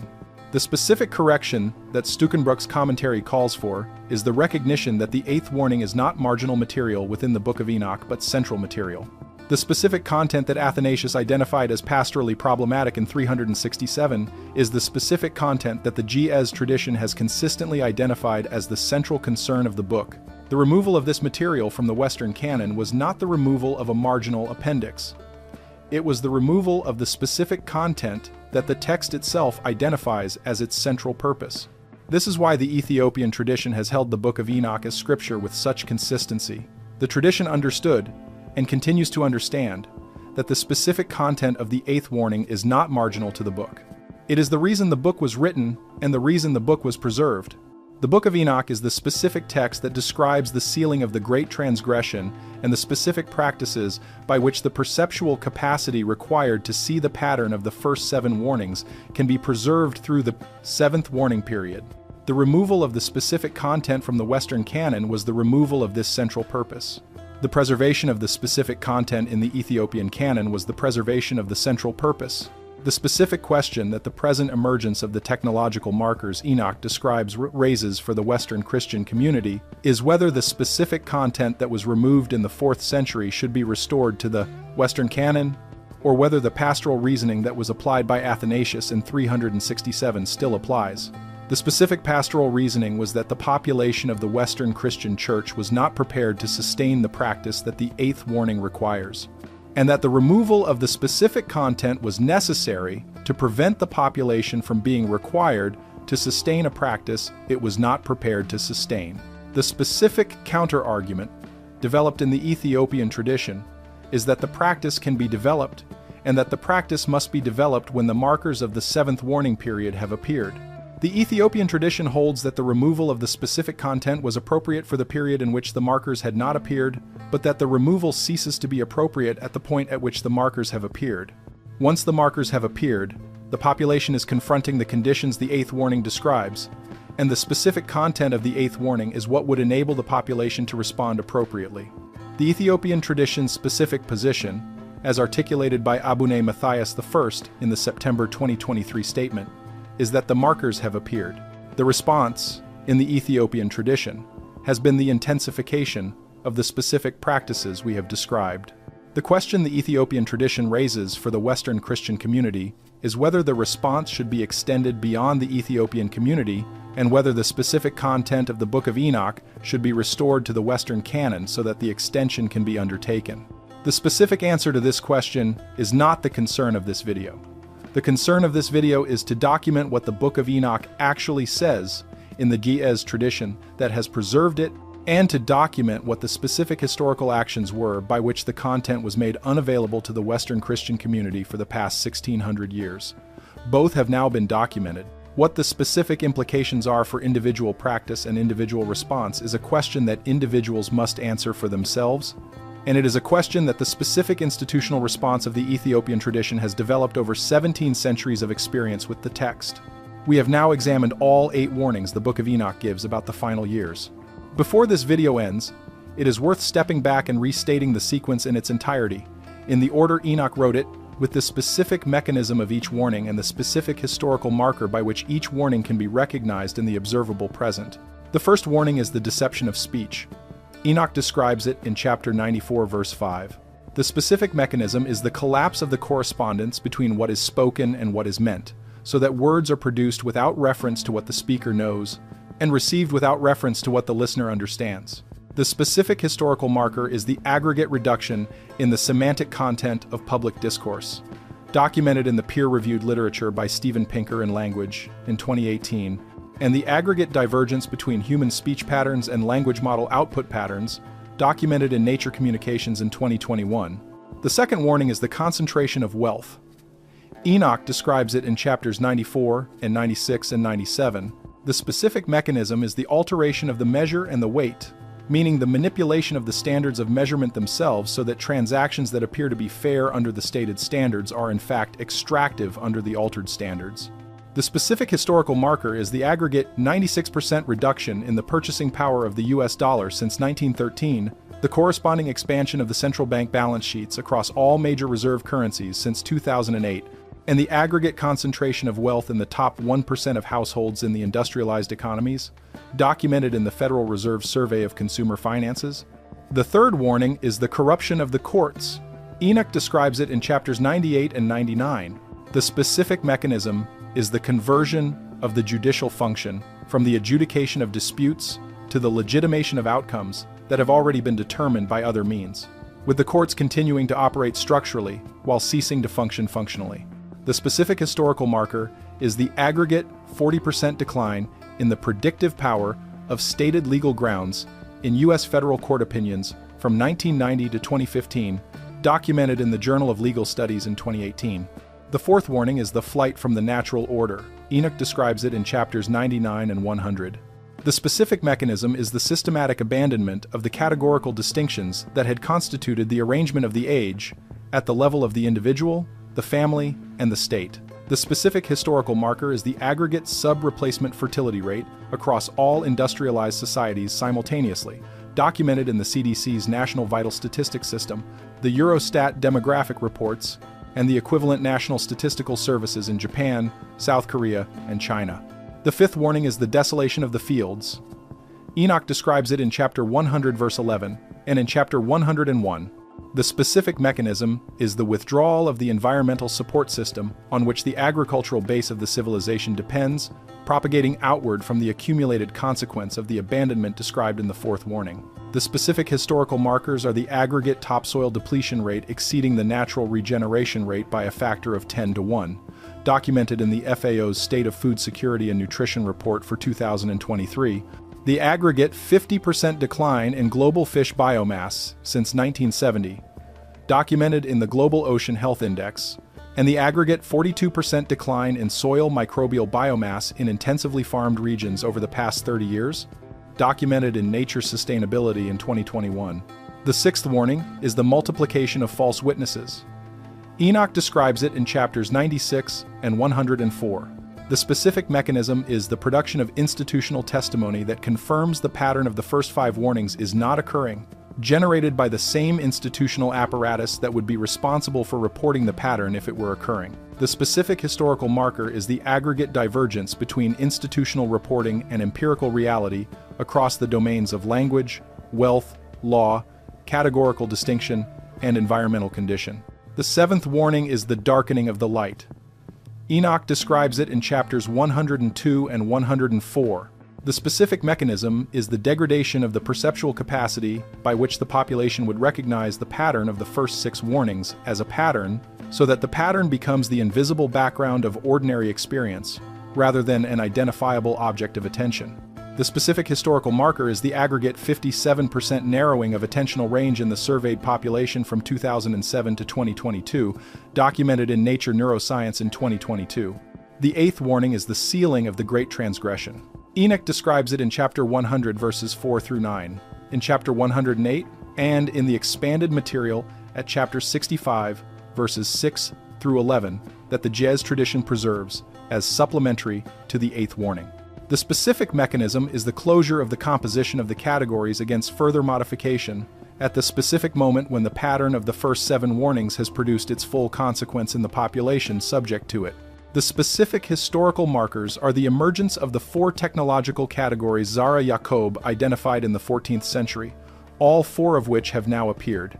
The images that speak, the medicine that changes the mind, the seed that is not seed, and the writing that has no author. Each of the 8 warnings has been examined. Each has been checked against the observable present. Each is present. The Ethiopian Orthodox tradition holds that the appearance of the 8th warning marker, the emergence of all 4 technological categories together, is the specific indication that the 7th week has entered its terminal phase. The specific institutional response of the Ethiopian tradition to this indication has been articulated by Abune Matthias I in the September 2023 statement, and the response has been the intensification of the specific practices the tradition holds as the maintenance of the perceptual capacity that the 7th warning describes as being at risk. The specific implications of this indication for individuals outside the Ethiopian tradition are not for this video to prescribe. What this video has documented is the specific content of the Book of Enoch, in the Jez tradition that has preserved it, the specific historical actions by which the content was made unavailable to the Western Christian tradition for 1600 years, and the specific correspondence between the markers Enoch identifies and the observable present. The document linked below contains the full scholarly citations, the Jez chapter and verse references, the Athanasian correspondence in the original Greek and in English translation, and the peer-reviewed studies that document each of the historical markers. It is available for those who wish to examine the specific documentation for themselves. The Book of Enoch was not lost by accident. It was removed by specific decisions made by specific people for specific reasons that they wrote down at the time. Those decisions have been documented in this video. The reasons were pastoral. They were not accusations against the content of the book. They were judgments about the effect of the content on the population of the Western Christian Church in the 4th century. Those judgments have prevailed for 1600 years. Whether they should continue to prevail, in the specific circumstances of the 21st century, when the markers Enoch identifies have appeared, is a question that individuals will have to answer for themselves. The Ethiopian Orthodox tradition has answered the question one way.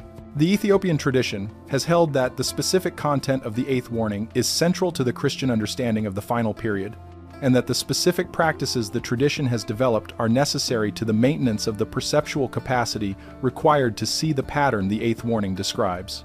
The Ethiopian tradition has preserved the Book of Enoch for 17 centuries on the specific understanding that the book would be needed in the final period, and the Ethiopian tradition has now issued the specific institutional statement that the final period has arrived. Whether other traditions will receive the Ethiopian tradition's statement, and whether the specific content of the Book of Enoch will be restored to Western Christian scripture in response to the emergence of the markers, are questions that will be answered in the coming years. They are not questions this video can answer. What this video has done is document the record. The book exists, the 8th warning is in it, the markers are present, the Ethiopian tradition has spoken. The response is now the specific concern of those who have received the information. Before we arrive at Enoch's own closing words, one further observation about the sequence as a whole is worth making. The specific ordering of the 8 warnings, in the Jez text and in the Aramaic fragments from Qumran, is not arbitrary. Each warning depends on the establishment of the conditions described by the warnings that precede it. The deception of speech makes possible the concentration of wealth. The concentration of wealth makes possible the corruption of the courts. The corruption of the courts makes possible the flight from the natural order. The flight from the natural order makes possible the desolation of the fields. The desolation of the fields makes possible the multiplication of false witnesses. The multiplication of false witnesses makes possible the darkening of the light, and the darkening of the light makes possible the sealing of the great transgression. The specific point of this ordering is that the eighth warning cannot occur without the prior establishment of the first seven. The eighth warning is not a separate event that could arrive at any moment. It is the specific terminal phase of the sequence that begins with the first warning and progresses through the intermediate warnings until the conditions for the eighth are established. This means that the appearance of the eighth warning marker, in the specific technological categories Zara Yacob identified in the 14th century, is not an isolated indication. It is an indication that the sequence has progressed to its terminal phase and that the first seven warnings have already occurred to a degree sufficient to make the eighth warning possible. The specific implication of this is that the individual who receives the documentation of the eighth warning marker is also receiving the documentation that the first seven warnings have occurred. The population subject to the pattern of the first seven warnings has been shaped by that pattern before the eighth warning marker appeared, and the individual who wishes to respond to the emergence of the eighth warning marker must respond in the context of a population that has already been shaped by the pattern that made the eighth warning possible. This is the specific difficulty the Ethiopian tradition has emphasized in its pastoral response to the emergence of the markers. The response cannot be undertaken as if the responder were unaffected by the pattern that produced the emergence. The responder is affected. The perceptual capacity has been degraded to some degree. The linguistic capacity has been degraded to some degree. The categorical capacity has been degraded to some degree. The specific practice that the tradition prescribes is undertaken by an individual whose capacity for the practice has been reduced by the very pattern the practice is intended to counteract. The specific consolation the Ethiopian tradition offers, based on the specific content of chapter 108 verses 7 through 10, is that the practice does not need to be perfect. The requirement is not that the individual perfectly maintain the perceptual capacity across the seventh warning period. The requirement is that the individual sustain the practice in whatever degraded form is available under the specific conditions, and that the practice be present at the moment of the sealing whenever the moment occurs. The specific pattern that determines the inscription of the name in the Book of Life, according to the Ge'ez text, is the pattern of sustained practice under conditions of degradation, not the pattern of perfect practice under ideal conditions. Enoch's own final words, in chapter 108, verse 15 of the Ge'ez text, are the specific instruction the tradition has understood as the direction for the final period. Enoch writes, "And I gave to Noah, my grandson, all the matters concerning the great and final judgment, so that he could give them to his sons and their descendants, so that they could keep them in remembrance until the day of the great judgment." The specific instruction is not to speculate about the timing of the judgment. It is not to attempt to identify the moment of the sealing. It is to remember the specific content that has been given, to preserve it, and to allow the individuals who receive it to make their own response to what they have received. That is what this video has done. The specific content has been documented. The specific historical record has been laid out. The specific correspondence between the markers Enoch identifies and the observable present has been established. What the individual viewer does with the documentation is now the concern of the individual viewer. The manuscript in Aksum, in the Cedar Reliquary in the Church of Our Lady Mary of Zion, contains the complete text. The Ethiopian monks who guard it have guarded it for 1700 years for this specific moment. The moment has arrived. The book has been read. The warnings have been examined. And the specific individual response, according to the tradition that has preserved the book, is now the only thing that remains to be determined. Every generation before this one could read the Book of Enoch as a document from the past, describing conditions that had not yet appeared. This generation cannot read it that way. The conditions have appeared. The Ethiopian tradition has confirmed the appearance, and the specific window Enoch describes as the seventh week, during which the practice of the individual determines the placement at the moment of the sealing, is the window this generation is currently inside. That is the specific reason the book was preserved. That is the specific reason the Ethiopian tradition has held it as scripture. That is the specific reason the pastoral judgment that removed it from the Western canon in the 4th century may need to be reconsidered in the 21st. And that is the specific reason the 8 warnings, examined in this video, are worth taking seriously as descriptions of the present rather than as speculations about the future. The record has been documented. The book has been described. The specific content of the 8th warning has been examined. What remains is what has always remained, according to the tradition that preserved the text. The specific practice of the individual, sustained across whatever remains of the 7th warning period, is what determines the placement at the moment of the sealing. That practice is not something a video can prescribe. It is something each individual must undertake for themselves, in the specific circumstances of their own life, guided by the specific content of the text and by the specific tradition that has preserved the text. The Book of Enoch is available. The Jez text has been translated into English by Ephraim Isaac in the Anchor Bible series and by Lauren Stuckenbrook in the Hermeneia series. Both translations are in print. Both are available in libraries and in online sources. Both preserve the specific content of the 8th warning that this video has examined. The reader who wishes to check the specific citations against the specific text can do so. The Ethiopian Orthodox Church has a specific institutional response to the emergence of the markers, and the specific practices the Church has developed are available to those who wish to learn about them. The Ethiopian Orthodox parishes in the diaspora communities of North America and Europe are the specific institutional entry points for those outside Ethiopia who wish to engage with the tradition. The specific practices the tradition holds as the maintenance of the perceptual capacity are taught in these parishes and in the monastic communities that support them. The specific option to engage with the Ethiopian tradition or with any other Christian tradition that reads the Book of Enoch seriously is available to individuals who receive the documentation and who wish to respond to what they have received. The option is not the only response available. The specific individual response is what each individual must determine for themselves. But the option exists, and the specific content of the 8th warning is what would guide the response of an individual who chose to pursue it. That completes the examination of the 8 warnings the Book of Enoch gives about the final years. The specific content of each warning has been documented. The specific historical marker for each warning has been checked against the observable present. The specific mechanism by which the 8th warning was removed from the Western canon has been described. The specific Ethiopian tradition that preserved the 8th warning through the 1600 years of its absence from the Western canon has been examined. And the specific correspondence between the markers Enoch identifies and the emergence of those markers in the technological development of the 21st century has been established. The 8th warning is the specific reason the Council of Laodicea voted to remove the book from Christian scripture in 364. It is the specific reason Athanasius wrote his festal letter of 367. It is the specific reason the book has been unavailable to the Western Christian population for 1600 years. And it is the specific reason the Ethiopian Orthodox tradition has held the book as scripture and preserved it for the specific moment at which the markers Enoch identifies would appear in the observable world. That moment, according to the tradition that preserved the book, is now. What the specific response should be, according to the tradition, is the sustained practice of the individual across whatever remains of the 7th warning period. And what that practice consists of, according to the tradition, is the specific content that has been documented in this video, drawn from the specific text that the Ethiopian tradition has preserved for the specific moment at which the content would be needed. The moment has come. The text has been examined. The 8 warnings are before you. What comes next is not for this video to determine.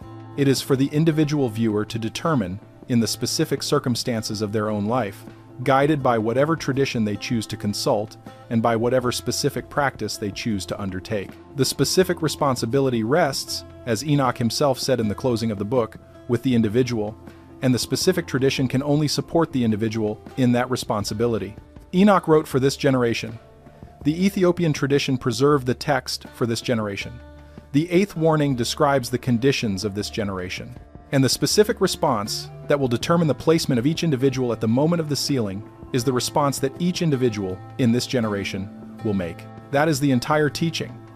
That is the specific content the Book of Enoch preserves, and that is the specific responsibility that now rests with those who have received the documentation of what the book contains. The specific text has been preserved in Jez for 1700 years by a tradition that understood the specific moment for which the preservation was undertaken. The specific moment has arrived. The specific documentation has been made available. The specific individual response is what will determine the outcome for each individual, according to the specific mechanism the text itself describes and the specific tradition that has preserved the text through the centuries of its absence from the Western canon has continuously understood the text to describe and prescribed as the appropriate response now.